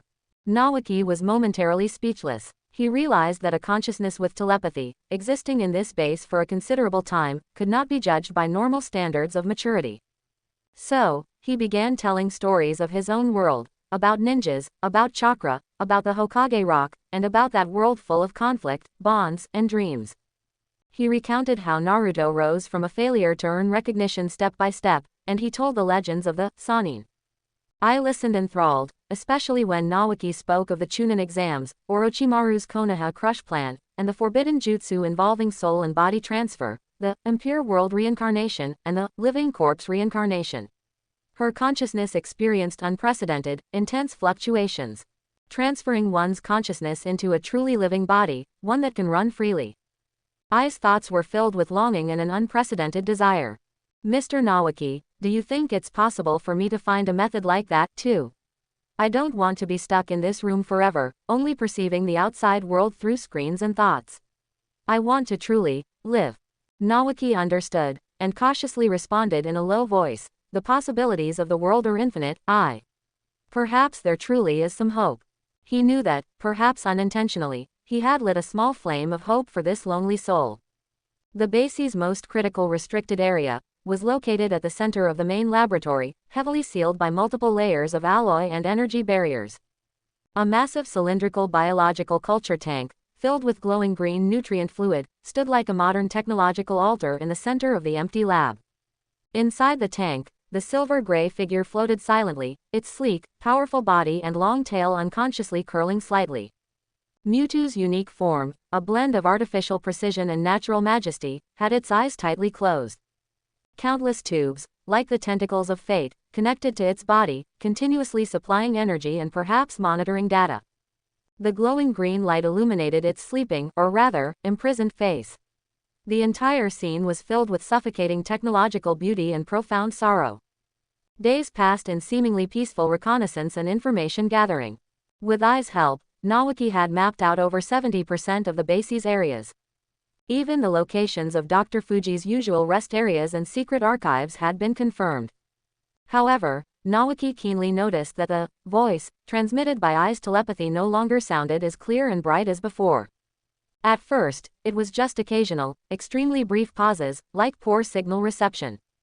But a few days later, these interruptions became frequent.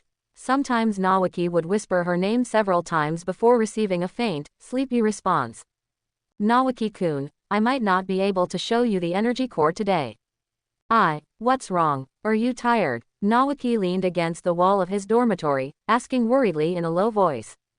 I don't know, I just feel so sleepy.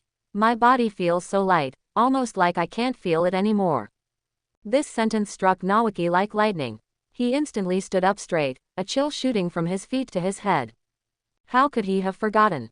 In the original plot, due to the imperfect cloning technology, Ai and the 3 clone starter Pokemon Charmander, Bulbasaur, and Squirtle dissipated early because of unstable energy. Her existence was inherently a brief, heaven-defying miracle, like a candle flickering in the wind. Naoki punched the cold metal wall, producing a dull thud. He had overlooked the inherent fragility and limited lifespan of Ai's existence. A soul yearning for true life was slowly fading away. I hope it's still not too late. He sat cross-legged on the bed, eyes tightly closed, pouring all his effort into circulating the chakra that recovered at a snail's pace within his body. In this world, chakra extraction was exceptionally difficult. Every cycle felt like pushing a heavy millstone. Sweat often soaked his clothes, and his face was pale from the excessive mental and energetic consumption. But he dared not stop. He needed to accumulate a sufficient quantity of chakra to execute a jutsu he had been conceptualizing for a long time. A jutsu based on the principles of the hidden leaf sealing techniques, designed to preserve consciousness, the soul. The inspiration for this technique came from the Jinchuriki sealing space, and it was originally developed to cope with a beloved relative who was soon to depart in the Naruto world. What Naoki wanted to do was reverse and modify its principle. Not to seal a jutsu formula, but to seal a dissipating, conscious entity. The jutsu he devised to save his grandmother, Mito Uzumaki, would be applied preemptively in the Pokemon world. And he didn't need to seal Ai's consciousness into a living body, that was too dangerous and unrealistic. He could think of a simpler, more stable, container. A blank data disk. These were ubiquitous in the research base. Their internal structure was stable and capable of recording information in the form of energy. To create a temporary, soul-dwelling, inscribing and preserving Ai's unique conscious fluctuation, much like data. This was undoubtedly a huge gamble, a challenge to the limits of sealing jutsu. But he had no other choice. The strain of extracting chakra at maximum capacity exhausted Naoki mentally, but the chakra within his body finally accumulated to his estimated critical point. Successfully sealing Ai's consciousness onto the disk merely preserved the continuation of her soul. Naoki knew very well that this was far from the end. A complete life requires the unity of soul and body. However, under the bizarre suppression of this world's rules, it was nearly impossible to clone a stable body for Ai using Dr. Fuji's technology. The world's rules acted like an invisible barrier, suppressing all unconventional powers. Chakra, the system, and even the cloning of human bodies. Naoki leaned against the cold dormitory wall, feeling the sluggish recovery of the chakra within him, as if stuck in quicksand, while his mind raced. This isn't a technical issue, it's a fundamental rule prohibition. But if the rules here forbid it, then I'll go where the rules allow it. The Naruto world. In the Naruto world, cellular cloning, bodily regeneration, and even forbidden jutsu involving the soul were not out of reach. As long as he had the original sample, anything was possible. And the key was the DNA of Ai's original body. The original story didn't mention where this precious genetic material was stored, but Naoki surmised that given Dr. Fuji's almost obsessive devotion to his daughter, he would never have easily destroyed it. The most likely location was his most private, most heavily guarded base laboratory or archives. The objective was clear: infiltrate the core area and find Ai's DNA sample. The action had to be fast. Although Ai's consciousness was sealed, it was like a rootless duckweed: the longer the delay, the greater the risk to her eventual revival. Moreover, Mewtwo was about to awaken, or rather, the moment Ai's consciousness vanished, the entire base could plunge into catastrophic chaos at any time. He had to succeed before that happened. The night, or rather, the base's simulated nighttime lighting, offered the best cover for Naoki's operation. He changed into dark, practical clothing and recalled Bulbasaur and Ghastly into their Pokeballs. In an operation requiring extreme stealth, their presence might trigger alarms on sophisticated detectors. Now, he had to rely entirely on his skills as a ninja. "It's ninja time," Naoki murmured, taking a deep breath and forming hand signs. Ninja art. Concealed shadow technique. It wasn't a profound jutsu, just a technique of extreme chakra suppression, allowing him to blend into the surrounding light and shadow. His figure blurred, practically merging with the dark corners of the corridor. Even his breathing and heartbeat were suppressed to near stillness. Based on the information I had provided and his own surveillance over several days, Dr. Fuji's lab was located one level below the central control area, requiring passage through 3 alloy gates with different security clearances. He had already acquired the passwords and keycards for the first 2 gates through unconventional means. Like a civet cat in the dark night, Naoki moved silently through the complex passages. Fine chakra coating the soles of his feet ensured his landings were soundless, allowing him to even defy gravity and walk upside down on the ceiling. He easily avoided the floor pressure sensors and fixed-angle surveillance cameras. The cold metal ceiling reflected his blurred, moving silhouette, like a phantom. The last gate was actually the least difficult. He just needed to wait for someone to enter or exit, then use the transformation jutsu to slip in. Even if no one passed through for a long time, Naoki could intentionally make a disturbance to flush someone out. The final airtight door leading to the main laboratory seemed simple, compared to the precise security of the previous ones. This was the most frequently accessed area, relying on strict identity verification and internal surveillance rather than purely static defenses. Naoki, like a true shadow, pressed against the metallic recess next to the door, suppressing his entire presence. He waited patiently, minute by minute. Finally, the red light on the door illuminated, accompanied by a hiss of depressurization, and the heavy alloy door slid open to the side. 2 weary-looking researchers in white coats walked out, discussing data. "The energy fluctuation is extremely unstable. The peak has already exceeded all predictive models. We can only continue injecting tranquilizers, but the host's, referring to Mewtwo, rejection reaction is getting stronger." Just as the door was about to close again, Naoki moved. His hands had already formed the necessary seals. Transformation jutsu. A faint puff of white smoke flashed, and his appearance instantly transformed into that of one of the researchers who had just left, meticulously mimicking even the tired expression and subtle features around the eyes. Taking advantage of the gap before the door fully sealed, he slipped sideways, sliding inside like a fish. The door closed completely behind him, sealing airtight. Success. He had entered the most restricted core area of the base, the main laboratory where Mewtwo was located. The sight before him made Naoki gasp inwardly, even though he had witnessed all manner of scenes in the Naruto world. The laboratory was vast and grand, filled with the coldness of futuristic technology and the mystery of life cultivation. Most striking was the colossal cylindrical biological cultivation tank in the center of the lab, filled with glowing green nutrient fluid. It stood like an altar of modern technology in the center of the empty lab, emitting a faint, eerie glow. Inside the tank, a silver-gray figure floated silently. It was Mewtwo. It possessed a sleek, agile body, its long tail unconsciously curling slightly. Although its eyes were tightly closed, its unique form, a blend of artificial precision and natural majesty, exuded a suffocating pressure. Several tubes of varying thickness, like the tentacles of fate, were connected to its body, continuously supplying energy and strictly monitoring its every vital sign. The luminous green light reflected off its sleeping, or rather, confined face. The entire scene was filled with a chilling technological beauty and profound sadness. Inside the lab, about a dozen researchers were busy at their posts, operating control panels and monitoring the cascade of data flowing across the screens. Most of their faces showed tension, exhaustion, and a hint of barely suppressed fanaticism. Naoki's gaze quickly swept the room and soon locked onto the figure standing closest to the cultivation tank, right in front of the isolation window. Dr. Fuji. His hair was gray, and his face was even more haggard than when Naoki had caught a distant glimpse before. His eyes were deeply sunken, but they were fixed intensely on Mewtwo in the tank. Dr. Fuji's eyes were filled with a scientist's fervor and a creator's pride, but deeper down lay unconcealed worry, fear, and an overwhelming, suffocating guilt. His hands were clenched into fists, his body leaning slightly forward, as if he wanted to reach through the thick isolation glass to touch the life he had created, yet simultaneously seemed to be recoiling in fear. Naoki heard Dr. Fuji muttering to himself in a low, almost dreamlike voice, which faintly carried over the internal communicator. The strongest Pokemon is about to awaken, but its power far exceeds expectations. Naoki remained calm, maintaining the transformation jutsu, mimicking the researcher by pretending to check his electronic notepad, while his gaze, like a precise radar, rapidly searched for his target. Where would Ai's DNA sample be kept? Something so vital would most likely be placed where Dr. Fuji could easily reach it and observe it at any time.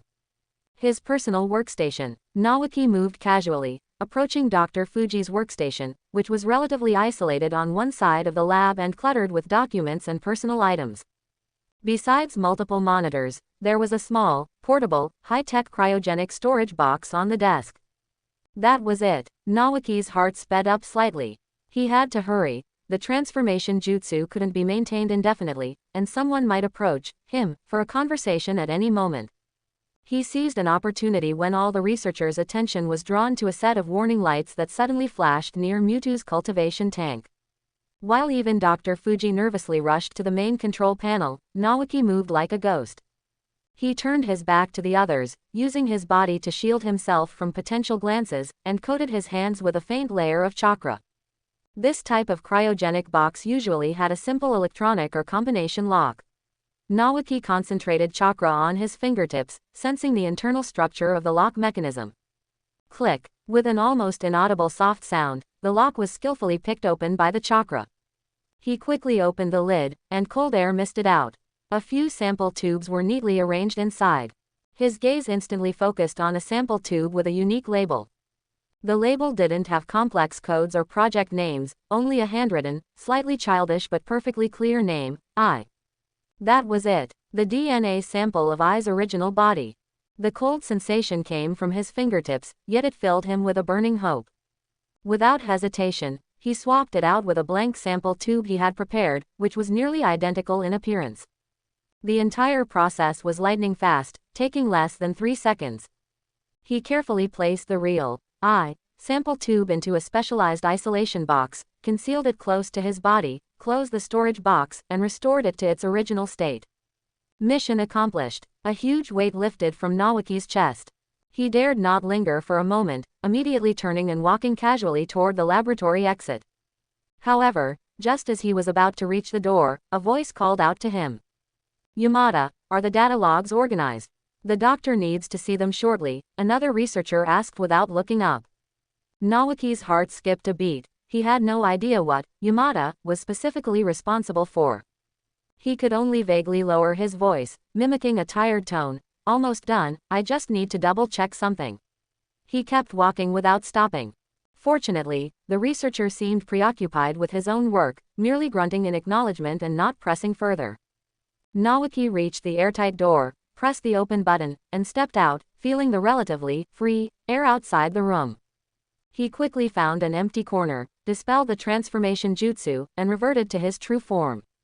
Mission complete. The DNA was secured. The spark of life was now in his possession.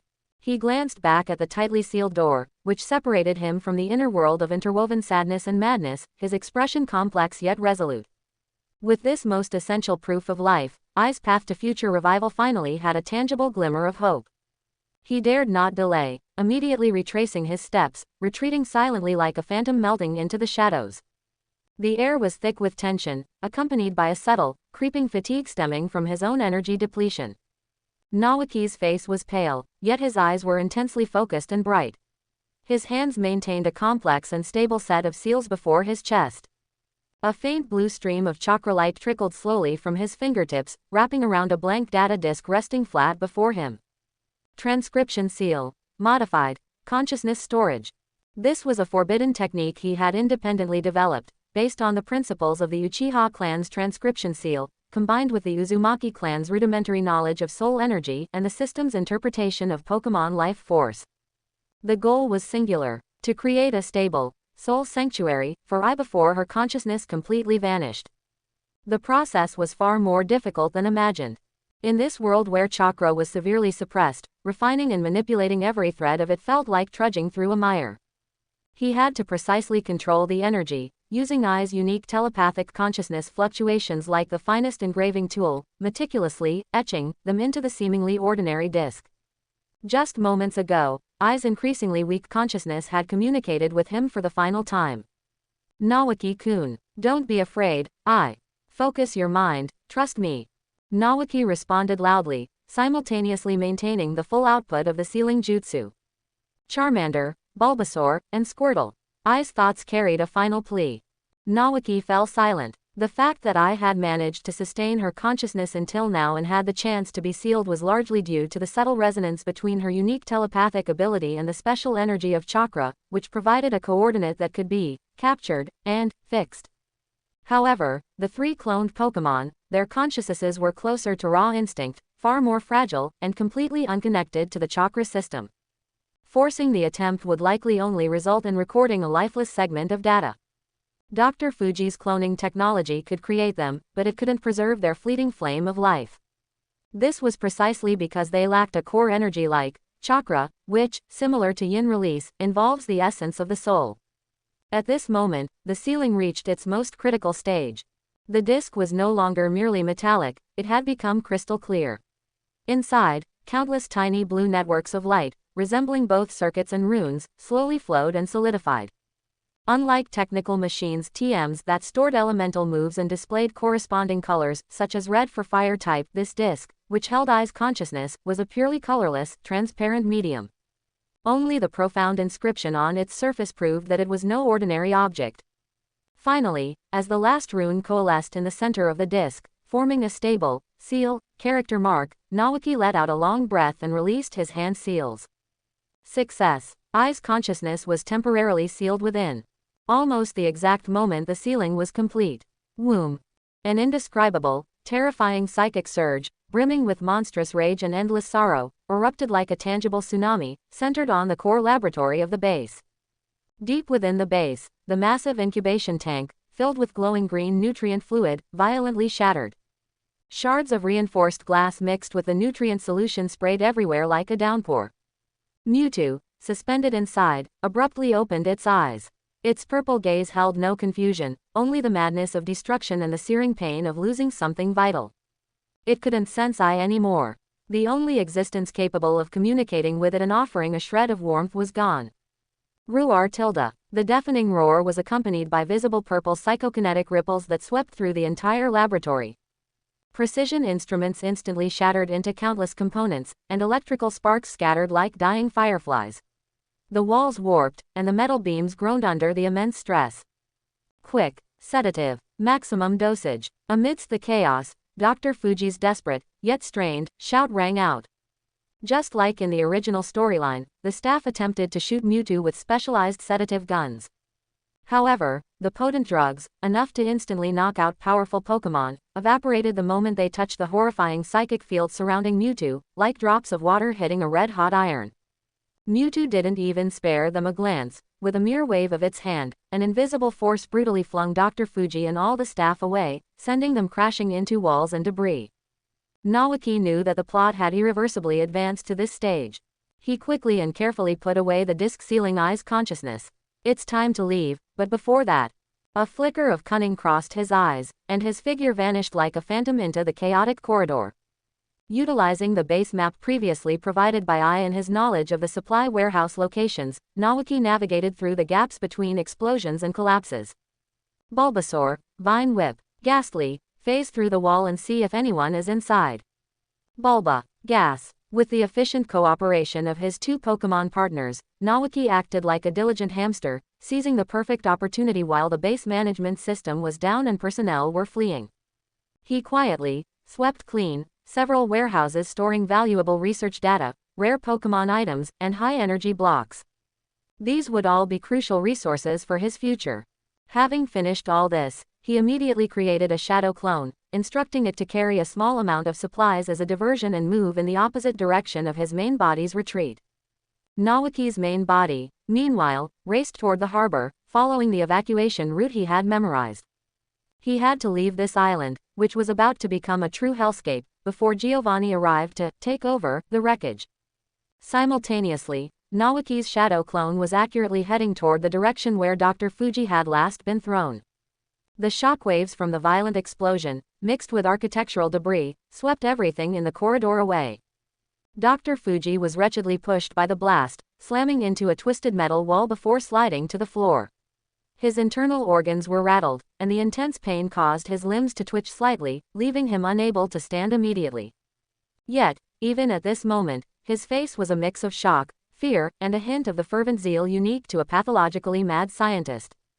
He stared intently at Mewtwo's figure, which was slowly floating up amidst the flames and ruins, like a demon descending upon the world. Just as Mewtwo was about to unleash its energy again to destroy everything, a figure darted out like a leopard, instantly positioning itself between Dr. Fuji and Mewtwo. Earth release. Earth shore return. Nawaki slammed his hands onto the ground. Though the chakra remaining in his body was minimal, he channeled it precisely into the technique.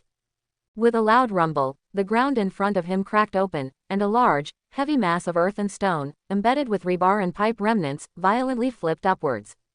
It stood like a shield between him and Dr. Fuji, blocking the flying flames and some of the dispersing psychic shockwaves. For the first time, Mewtwo's gaze truly landed upon this suddenly appearing human who possessed a strange energy.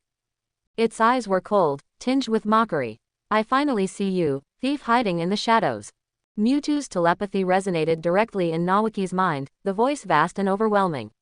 Humans are always like this, incapable of acting honorably, only sneaking around. Mewtwo's thought projection seemed to carry the sarcasm of, "I finally caught you." What it referred to was not just Nawaki's current act of rescuing Dr. Fuji, but all the actions he had taken in the shadows since arriving on the island, actions he believed were unnoticed.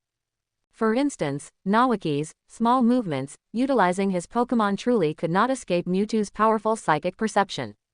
Dr. Fuji lay on the ground, watching the strange young man in the lab coat with pain and confusion. Nawaki shrugged nonchalantly, even giving Mewtwo a lazy, "if you say so," smile. He knew what Mewtwo was referring to, but he didn't care. More than the accusation, he clearly sensed a subtle hint of jealousy hidden beneath Mewtwo's rage, the jealousy akin to a child having their only playmate snatched away.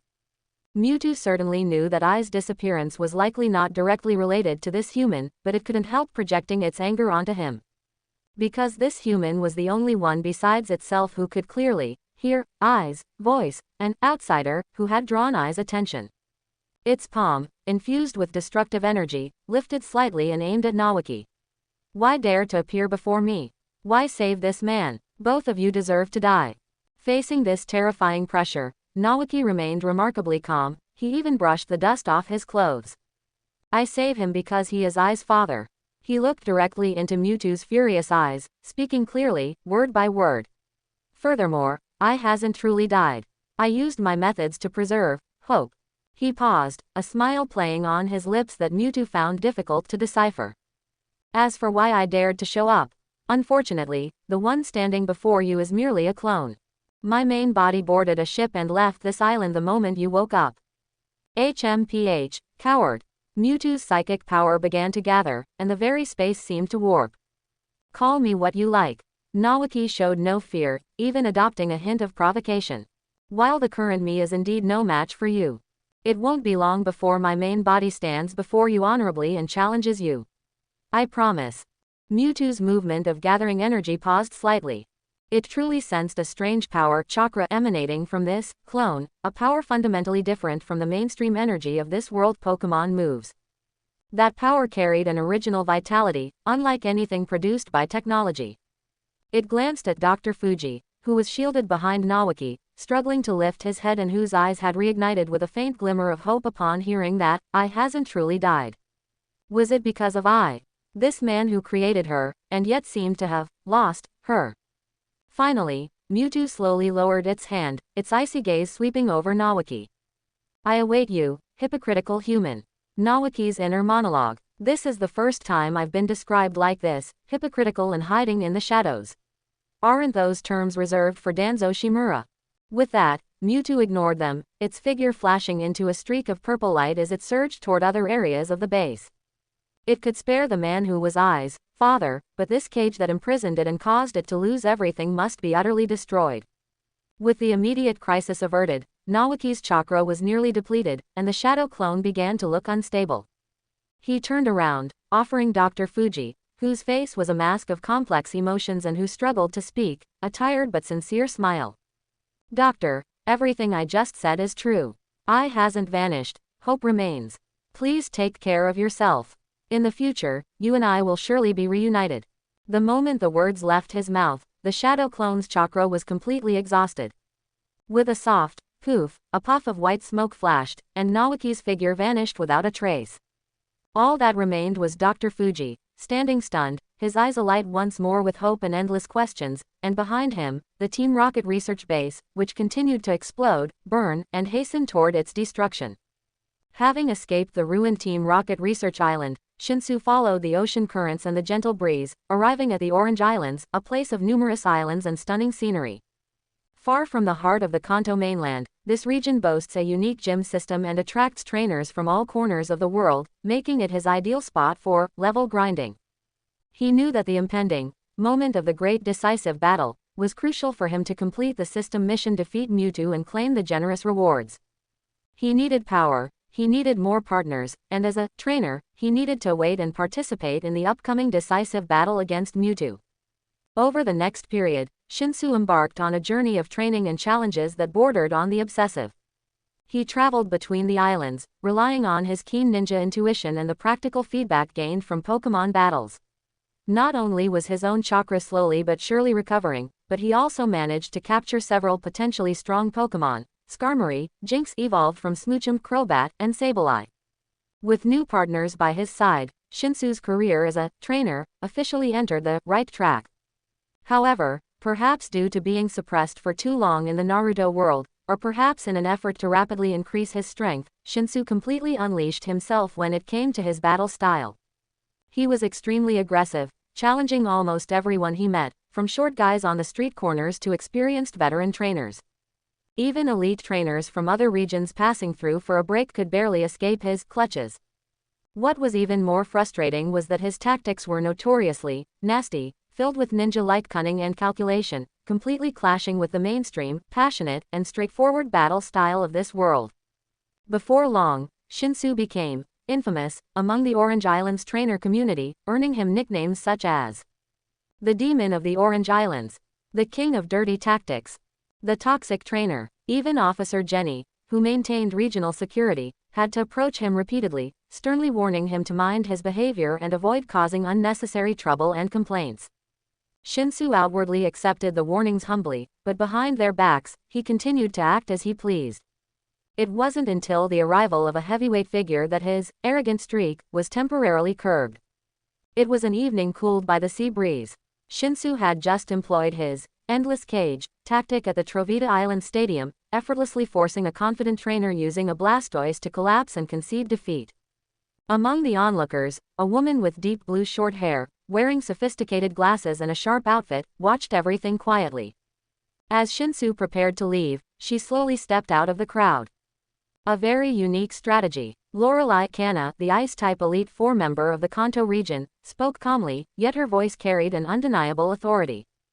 However, young man, doesn't excessive calculation and a complete disregard for your opponent's feelings make you overlook the passion and bonds that Pokemon battles should inherently possess? Shinsu looked at the powerful woman before him, whose aura was restrained yet formidable, and felt a chill in his heart. He could sense that she was a true powerhouse. Her presence was comparable to many elite Jonin he had encountered. Elite Four Lorelei. Shinsu recognized her. Passion and bonds are important, but isn't victory more practical? Why don't we have a match? Fighting spirit ignited in his eyes. This was the perfect opportunity to test the results of his recent training. Lorelei adjusted her glasses and did not refuse. A private battle, held quietly in a corner of the stadium, began. The exact details were unknown to anyone. People only saw that after the battle concluded, Elite Four Lorelei calmly departed the Orange Islands. As for the toxic trainer, Shinsu, while he maintained his usual lazy demeanor, his subsequent habit of challenging others became noticeably more restrained. Ms. Soya, a local radio reporter known for seeking stories, went to great lengths to corner Shinsu for an interview. Trainer Shinsu, could you tell us the result of your battle with Elite Four Lorelei? Did she win?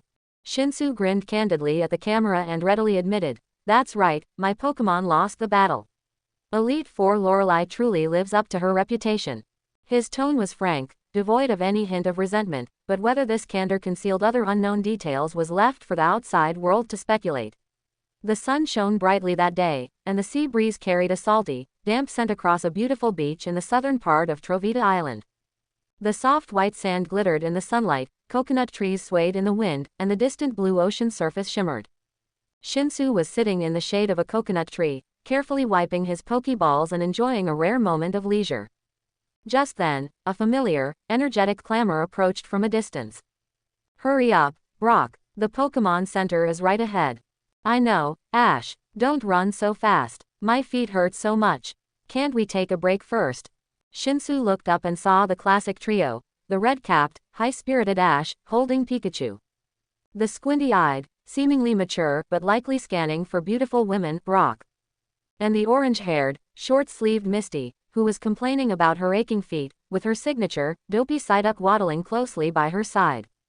Misty was rubbing her ankle, and her gaze casually swept over Shinsu in the shade. She froze for a moment, then, as if remembering something, her eyes widened suddenly.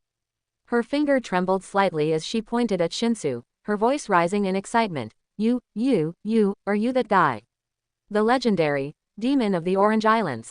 Hearing this, Shinsu raised an eyebrow, surprised that his reputation had spread so widely that even Misty knew about him. With a hint of curiosity, he asked, oh, you recognize me? Misty took a deep breath. Of course. The rumors say the demon of the Orange Islands is a young trainer with brown hair and rosy cheeks. Rosy cheeks. The corner of Shinsu's mouth twitched, and he subconsciously touched his own face. This description left him momentarily speechless, filled with the urge to retort. He decided to tease these seemingly interesting individuals. At this moment, Ash, standing nearby with his arms crossed in an "I saw that coming" posture, confidently interjected, I see. I get it now. He walked up to Shinsu, sizing him up, and began his analysis in that classic, slightly conceited tone. You must have earned that nickname by using those weird tactics to bully trainers who aren't strong enough. I've met plenty of trainers like you.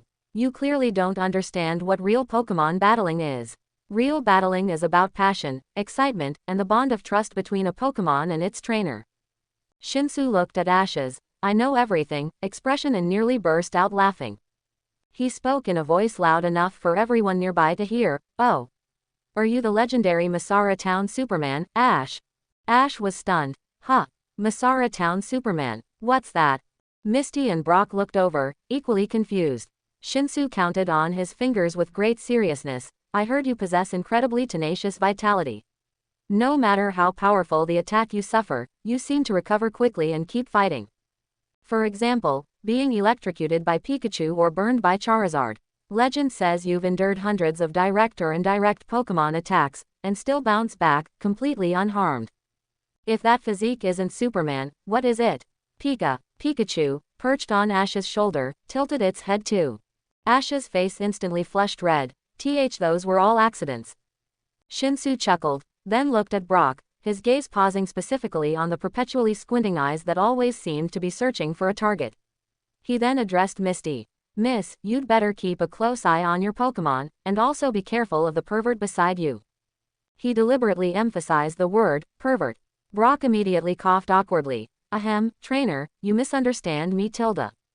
Misty, looking disgusted, took a step back to distance herself from Brock, while subconsciously glancing at her Psyduck. And that Psyduck, as always, maintained its blank expression. Finding this amusing, Shinsu deliberately waved at Psyduck. So you're Staryu, right? I hear you're pretty strong. Why don't you battle me? Psyduck clutched its head, looking utterly confused. Misty stomped her foot in anger. It's Psyduck, not Staryu, and it can't battle right now. Shinsu smiled, stopped teasing Psyduck, and turned to Brock, pointedly asking, Sir, are you going to join in to guide me as well? Brock immediately broke into a severe coughing fit. Cough, cough, cough. Trainer, please watch your words. I am merely a Pokemon breeder who loves Pokemon and appreciates beautiful things. Misty, once again, stepped away in disgust. Enough talk. Ash impatiently pulled out a Pokeball. Let's battle. Shinsu looked at Ash's clear yet foolish in a complimentary sense eyes and decided that simply beating him was far more entertaining than debating him. Ash from Pallet Town has issued a challenge. I choose you, Pikachu. Pika-tilde-chew. Go, Jinx. Shinsu calmly sent out his Pokemon. The battle, or rather, the one-sided performance, began. Jinx, use Lovely Kiss. Pikachu, quickly use Quick At. Toxic. Mean Look. What followed was the cycle of Dream Eater. Ash's Pikachu was slowly depleted while asleep, and no matter how much Ash shouted, it was useless. This was only the beginning. From Squirtle to Bulbasaur, and even his disobedient Charizard, Ash's team suffered an unprecedented defeat. Not a single Pokemon escaped the fate of being put to sleep, poisoned, prevented from being recalled, and then slowly worn down. Ash went from his initial high spirits to anxious shouting, and finally ended up utterly crestfallen, as if his soul had been sucked out, slumping onto the sand. It's over, he murmured, his eyes vacant, clearly having suffered a massive blow. Ash. Brock helped his friend up, looking gravely at Shinsu. Your battle style is truly unique. Allow me to experience it. Go, Crobat. Brock from Pewter City has issued a challenge. He sent out Crobat, which possessed the inner focus ability, theoretically making it immune to hypnosis, hoping to break Shinsu's control chain. A cold smirk curved Shinsu's lips, and he recalled Jinx. It seems you still don't understand what the title, Demon of the Orange Islands, truly means. Pokemon Switch. Sableye, it's your turn. In a real battle, there's no absolute immunity, only strategic domination. Sableye, use Disable. Crobat's Air Cutter was sealed. Crobat, use Wing Attack. Sableye, Encore. Prankster activated, forcing Crobat to repeat, Wing Attack. Disable. Wing Attack, sealed. Brock was sweating profusely, attempting to disrupt the flow with Double Team. Sableye, Encore. Forcing Double Team. Disable. Double Team, sealed. Last chance, Poison Fang. Sableye, Encore. Forcing Poison Fang. Disable. Poison Fang, sealed. All four moves were sealed. While under the effect of Encore, Crobat fell into the painful state of struggle. Every attempted attack backfired, rapidly draining its stamina. Meanwhile, Sableye leisurely used Recover to restore its health. It even began to mimic Crobat's struggling, performing a mocking dance. The scene fell into profound silence, broken only by the sound of waves hitting the beach. I forfeit. Brock dejectedly recalled Crobat, genuinely convinced, yet simultaneously feeling a deep sense of powerlessness. This level of absolute tactical suppression was beyond his comprehension. Misty, standing nearby, had already covered her face, unable to watch any longer. Shinsu recalled Sableye, looked at the two who had been thoroughly educated, and burst into laughter. It felt incredibly satisfying to crush the protagonist group. Just then, a sudden, urgent whistling sound came from the sky. An orange-yellow figure pierced the air, kicking up a strong wind as it landed rapidly on the beach. Mewtwo's messenger, Dragonite. It held several elaborate invitation letters in its claws. Its gaze swept over the group, and it precisely handed the invitations to Ash, Brock, and Misty. What is this? An invitation for the strongest Pokemon trainers. Ash instantly revived, his eyes sparkling, completely forgetting his recent crushing defeat. Shinsu immediately stepped forward, extending his hand toward Dragonite. Hey, big guy, where's mine? Dragonite lowered its head, its large eyes carefully scrutinized Shinsu, revealing a very human-like hesitation, perhaps even a hint of disdain. It tilted its head, making a rumbling sound in its throat, seemingly judging whether this trainer with dirty tactics was worthy of an invitation symbolizing the strongest. Shinsu instantly flared up, pointing at Dragonite and shouting, "Hey! What kind of look is that? Am I not a powerful trainer? I defeated." Although the process might not fit your aesthetic preferences, I've defeated countless opponents. Hand over the invitation. Startled by Shinsu's intensity, Dragonite drew back its neck. It finally, albeit reluctantly, retrieved an invitation from behind its back and handed it over. After all, its mission was to invite powerful trainers, and this human's strength was undeniable. Shinsu snatched the invitation, scoffed, and carefully put it away. He glanced at Ash and the other two, who were buzzing with excitement over receiving their invitations, and the corner of his mouth lifted into a subtle smile. New Island, Mewtwo. The decisive battle is about to begin. This time, I will stand before you, face to face, as a challenger. New Island, like a silent black chess piece, hung isolated between the surging, inky sea and sky. In the deepest part of the island, Mewtwo, seated on a stone throne, slowly opened its purple eyes. A flickering image was projected into the void before it. The image originated from a miniature camera device on the neck of a Firo, clearly showing the playful smile on Senju Naoki's face. "It's you again." Mewtwo's telepathy echoed coldly through the empty hall. "An aura out of place in this world, who exactly are you?" It sensed the energy within Naoki, different from ordinary Pokemon moves, a power like a drop of alien oil paint on the canvas of this world. It decided to personally welcome this uninvited guest. With a slight shift of thought, immense psychic power, like an invisible giant hand, reached into the sky, stirring the atmosphere. The already gloomy sky suddenly saw dark clouds surge and gather, hanging so low they seemed about to crush the sea surface. The fierce wind began to howl, whipping up salty seawater. A hurricane circle connecting the sky and sea rapidly formed in the area, like an awakened ancient sea beast, tightly encircling New Island. Meanwhile, Naoki, accompanied by Ash, Misty, and Brock, had arrived at the only ferry crossing to New Island. The dock was bustling with people, a large number of trainers holding invitation letters, their expressions excited. However, the sight before them poured a bucket of cold water over their enthusiasm.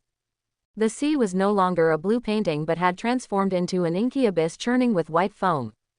Dark clouds hung low, lightning snaked through them, and large raindrops began to fall violently, splashing dense water on the sea surface and the dock ground. "Please remain calm, everyone." Officer Jenny, dressed in her police uniform, stood on a raised platform, rain soaking her hat brim and uniform. Her voice, amplified by a megaphone, was somewhat distorted by the wind. Due to sudden extreme weather, a strong hurricane circle has formed at sea, and all ferries have been suspended. For everyone's safety, please wait patiently for the storm to pass. Ms. Portia, the dock manager, a fair-skinned and elegant woman, also added loudly. "At sea, experience tells us to trust the gulls' judgment. But now, you don't need to ask the gulls." She pointed to the sea, which resembled the entrance to hell. "The answer is right before your eyes. It's far too dangerous to go out to sea now." However, fanaticism and curiosity often outweigh the fear of danger. Trainers are, by nature, a group of people whose calling is adventure.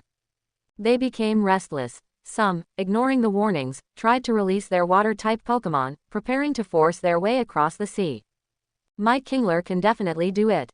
What's a little risk compared to meeting the strongest Pokemon trainer? Officer Jenny's warnings, even threatening arrest, couldn't completely suppress the commotion. Ms. Portia looked at the stubborn trainers, sighed helplessly, and said to Officer Jenny beside her, "You see, they are just that kind of people. If they were so easily persuaded, they wouldn't have gathered here for a mysterious invitation letter." Ash clutched his hat, looking at the raging sea, his face filled with unwillingness. "How can I give up here? I must go to New Island." Misty, holding Togepi, said worriedly, "But, this weather." Brock, on the other hand, analyzed more calmly. "Although our Pokemon, Starmie and Squirtle, are water types, to contend with a storm of this magnitude while carrying us, I'm afraid." The three of them simultaneously looked at Naoki, the most mysterious person in their group. Naoki spread his hands, an expression of, "There's nothing I can do," on his face. "Don't look at me, my partners, well, none of them are currently suitable to be a fairy in this kind of environment." He quickly reviewed the Pokemon he carried in his mind. Indeed, none of them were suitable for directly confronting the might of nature. Just as everyone was at a loss, an old, dilapidated small boat, looking not much larger than a wooden tub, wobbled through the wind and waves. On board stood two people wearing simple rain ponchos and low-brimmed straw hats. A crude, simple, goddess-like strange doll was tied to the bow. Ahem, all stranded trainers tilde. A deliberately lowered male voice, attempting to conceal its original tone, rang out, "Do you need a ride to that mysterious new island?" The speaker tried hard to make his voice sound like a simple, honest boatman. The other person quickly chimed in, speaking in a strained voice, "Yes, yes, don't let the small size of this boat fool you, it's very sturdy. My sibling and I have been sailing these waters for over a decade, this little bit of wind and waves is child's play." As she spoke, her gaze involuntarily flickered towards the Pikachu on Ash's shoulder, with a hint of thinly veiled greed.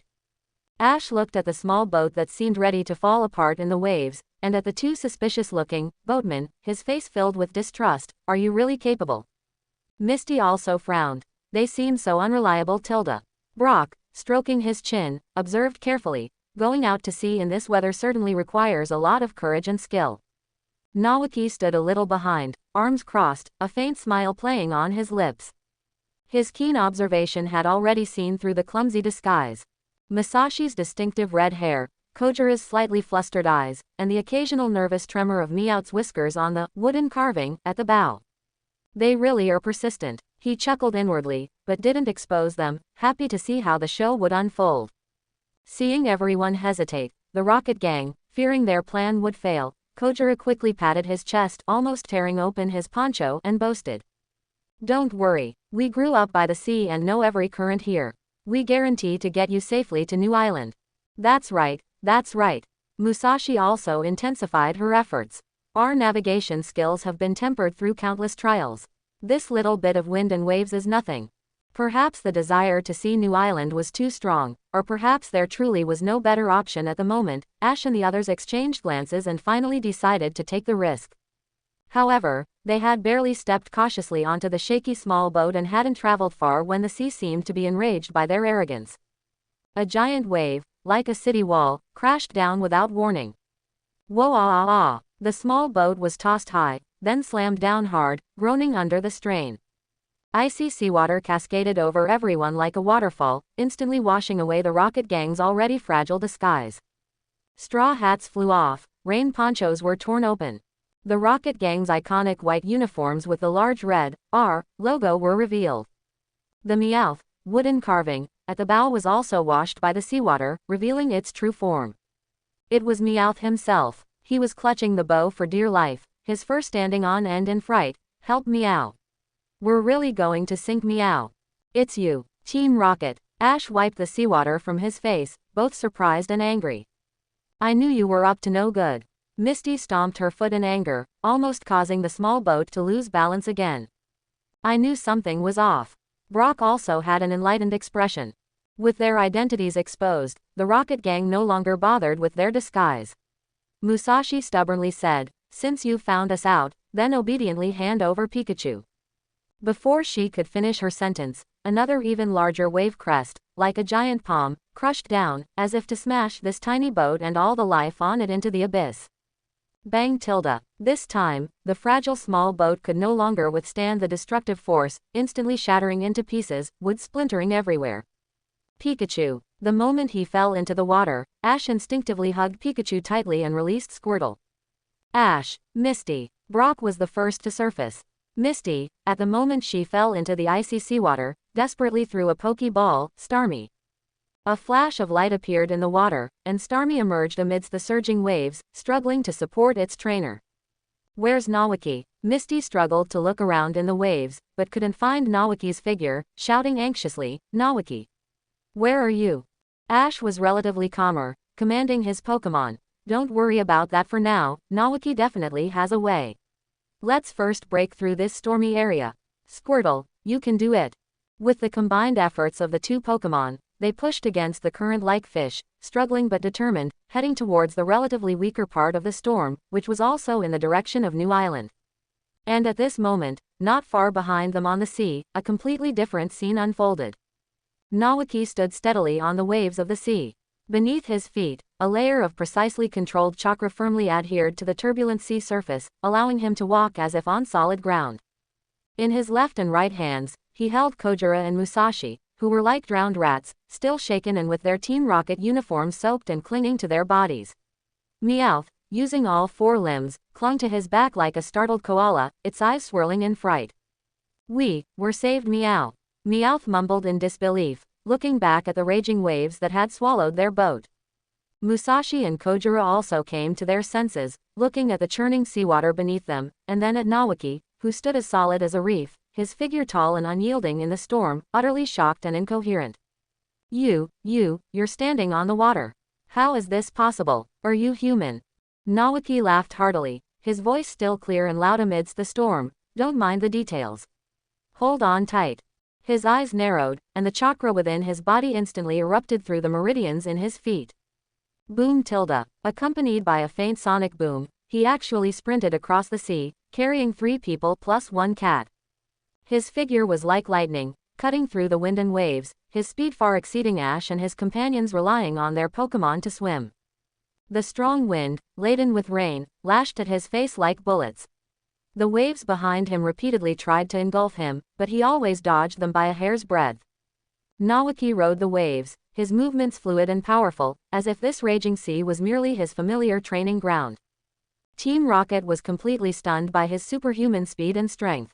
In the wind pressure generated by the high-speed movement, Musashi couldn't help but ask loudly, her voice trembling with disbelief, "Why did you save us? We're bad guys, the evil Team Rocket."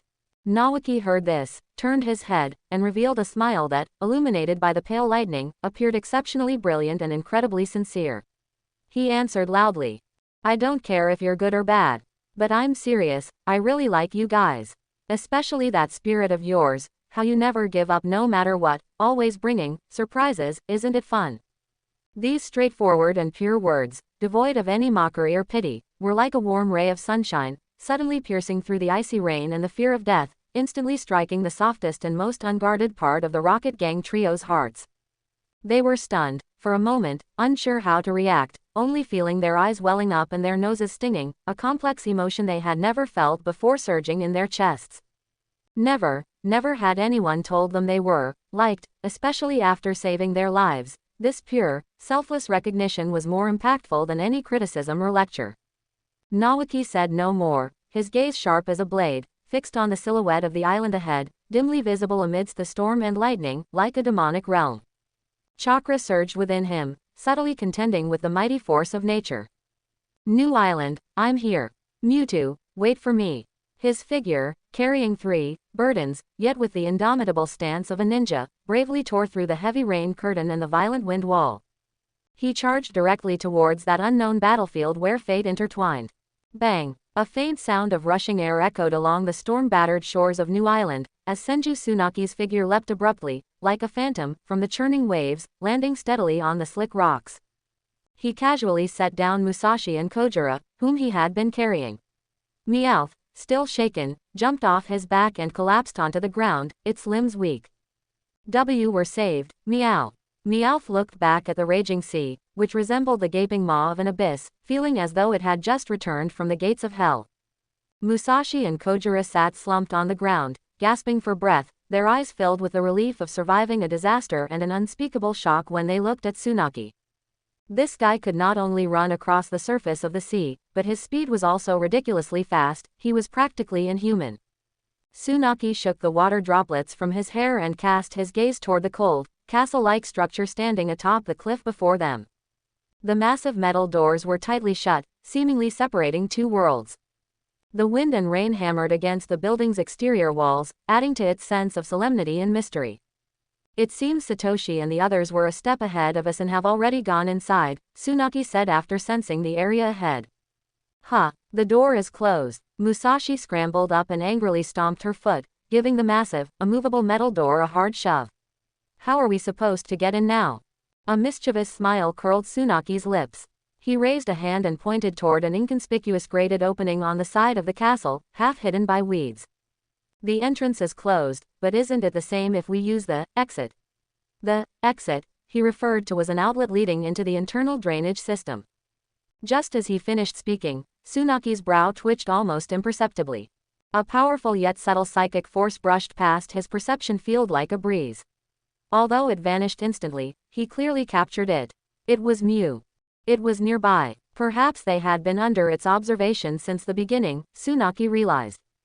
The sewer. Kojiro looked at the dark, dripping hole with a disgusted expression. It's so dirty. Shut up, Kojiro. Musashi slapped him on the back of the head. We should be grateful we can even get in. Besides. A cunning gleam flashed in her eyes. This is a perfect opportunity to sneak into the enemy's headquarters. Meowth also perked up. That's right, Meow. Maybe we can find some treasure or classified secrets, Meow. Tsunaki ignored their pipe dreams, walked forward, covered his hands with chakra, grabbed the rusted grating, and applied slight force. Screeched Tilda. With a grating sound of twisting metal that made their teeth ache, he forcibly pried open the grating with his bare hands, creating a gap large enough for a person to pass through. A gust of air carrying the smell of mildew and dampness blew out from the hole. Let's go. Tsunaki bent down and crawled in first. Musashi, Kojiro, and Meowth exchanged glances, then reluctantly followed suit. The inside of the sewer was dark and damp, with ankle-deep standing water underfoot and cold, moss-covered walls surrounding them. Only the occasional faint light filtering in from the distance and the whistling wind from the ventilation ducts broke the suffocating silence. Yet, Tsunaki walked as if he were in his own backyard, his steps without the slightest hesitation.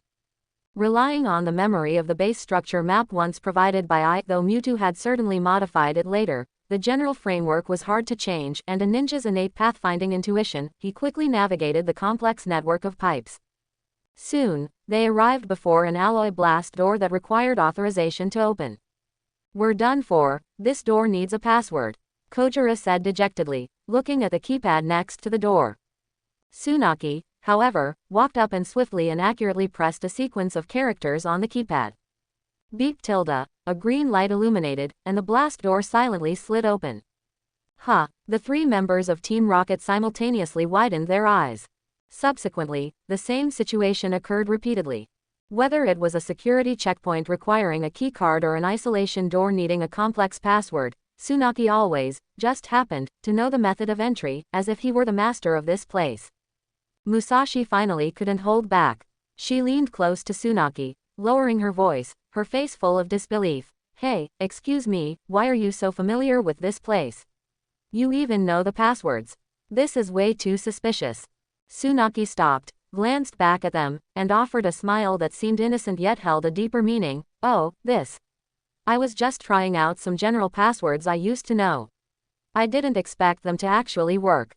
He paused, his gaze seeming to pierce through the layers of walls and look toward the deepest part of the base.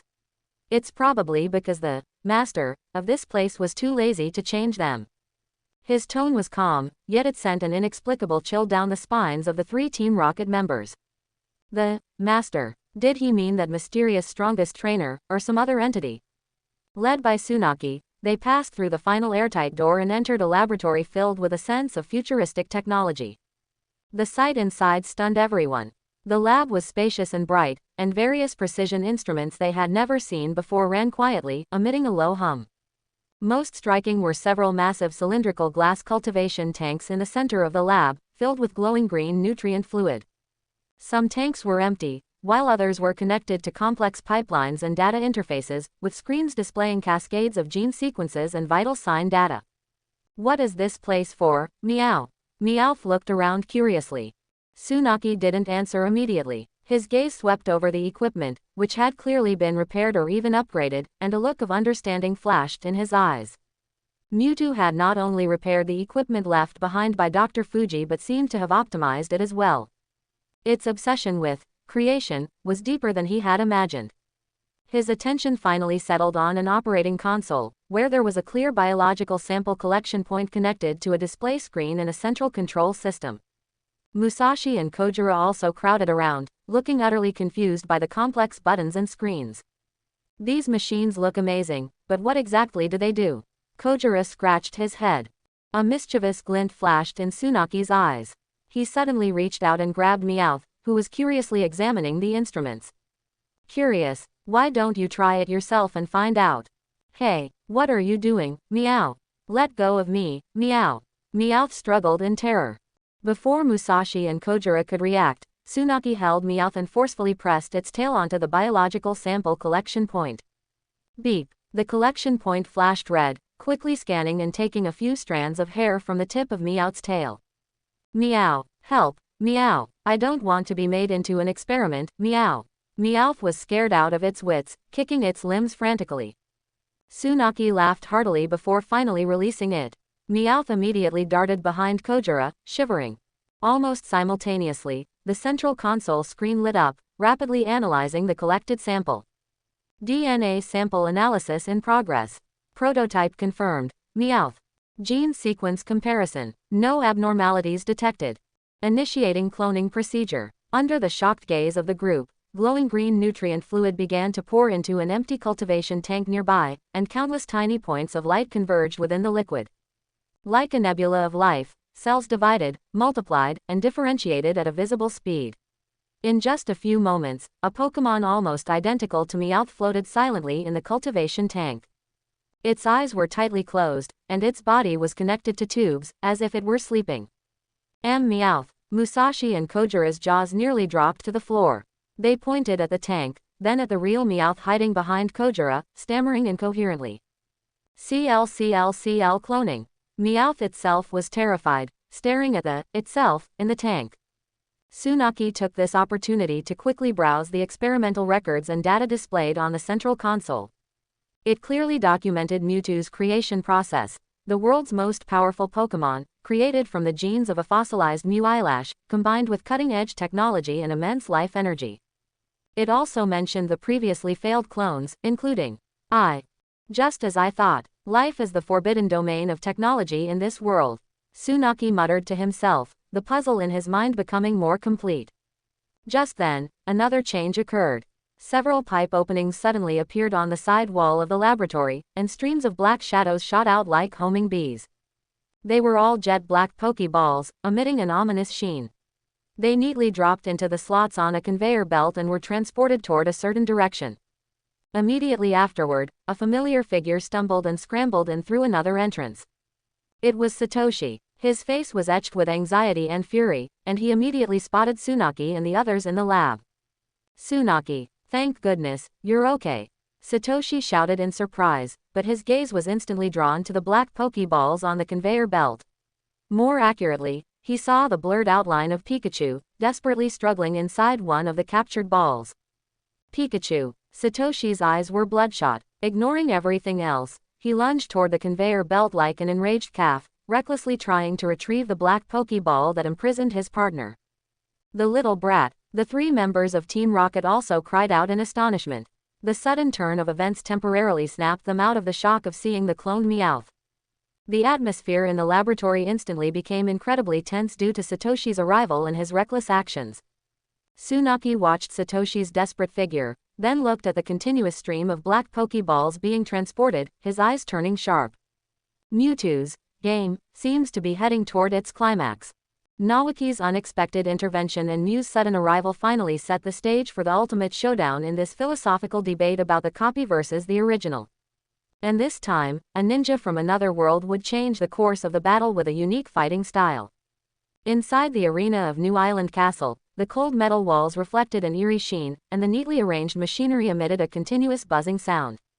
The air was thick with static electricity and an indescribable chemical odor, making it suffocating. Mewtwo hovered in midair, its eyes radiating a cold light as it watched the original Pokémon below, who were being steadily overwhelmed and pushed back by their cloned counterparts. Bang! Boom! A deafening explosion suddenly tore through the rhythm of the battle. A cloning machine in the corner of the arena burst open, sending metal fragments flying as thick, black-gray smoke billowed upward. Unforgivable. I will never forgive you for this.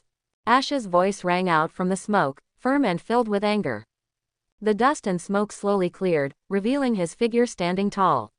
His clothes were ripped in several places, and his face was scraped, but his eyes blazed with an unyielding fire. Behind him, a group of Pokémon, newly freed from the cloning pods, filed out. Their eyes held confusion, but even more so, the resolve of newfound freedom. Mewtwo's red-purple eyes narrowed slightly, and its hovering form slowly lowered a bit. You are the one who released them. Its voice resonated directly in the minds of every living being present, calm yet containing a hint of imperceptible surprise. Ash did not answer directly. He raised his arm, pointed at Mewtwo, and declared with burning intensity, "I will protect the Pokémon and my friends myself." The moment the words left his mouth, he performed an action that stunned everyone present. He charged directly toward Mewtwo, completely alone, relying purely on his own body. "Ash, no!" Misty screamed from the sidelines, her voice trembling. Pikachu anxiously unleashed electricity, but it was useless against Mewtwo's powerful psychic barrier. Mewtwo watched the charging boy without moving, a flicker of complex emotion crossing its eyes. It was disdain, confusion, and perhaps a hint of admiration for such reckless courage. Just as Ash was about to reach Mewtwo, an invisible force violently flung him away. His body was tossed backward like a kite with a broken string, heading straight for the hard metal wall in the distance. Body flicker technique. A figure shot out from the shadows, moving so quickly that it left only an afterimage. Nawaki caught Ash in the nick of time, simultaneously pushing off the vertical wall surface with a skillful kick. Chakra adhered to the wall, absorbing the entire impact force, before he landed lightly. "When are you going to stop being so reckless?" Nawaki set Ash down, his tone laced with reproach, but his eyes remained locked on Mewtwo. Ash coughed a few times and managed to steady himself. "I had to do it. They are my partners." Nawaki said nothing more, taking all the Pokeballs from his waist and tossing them into the air.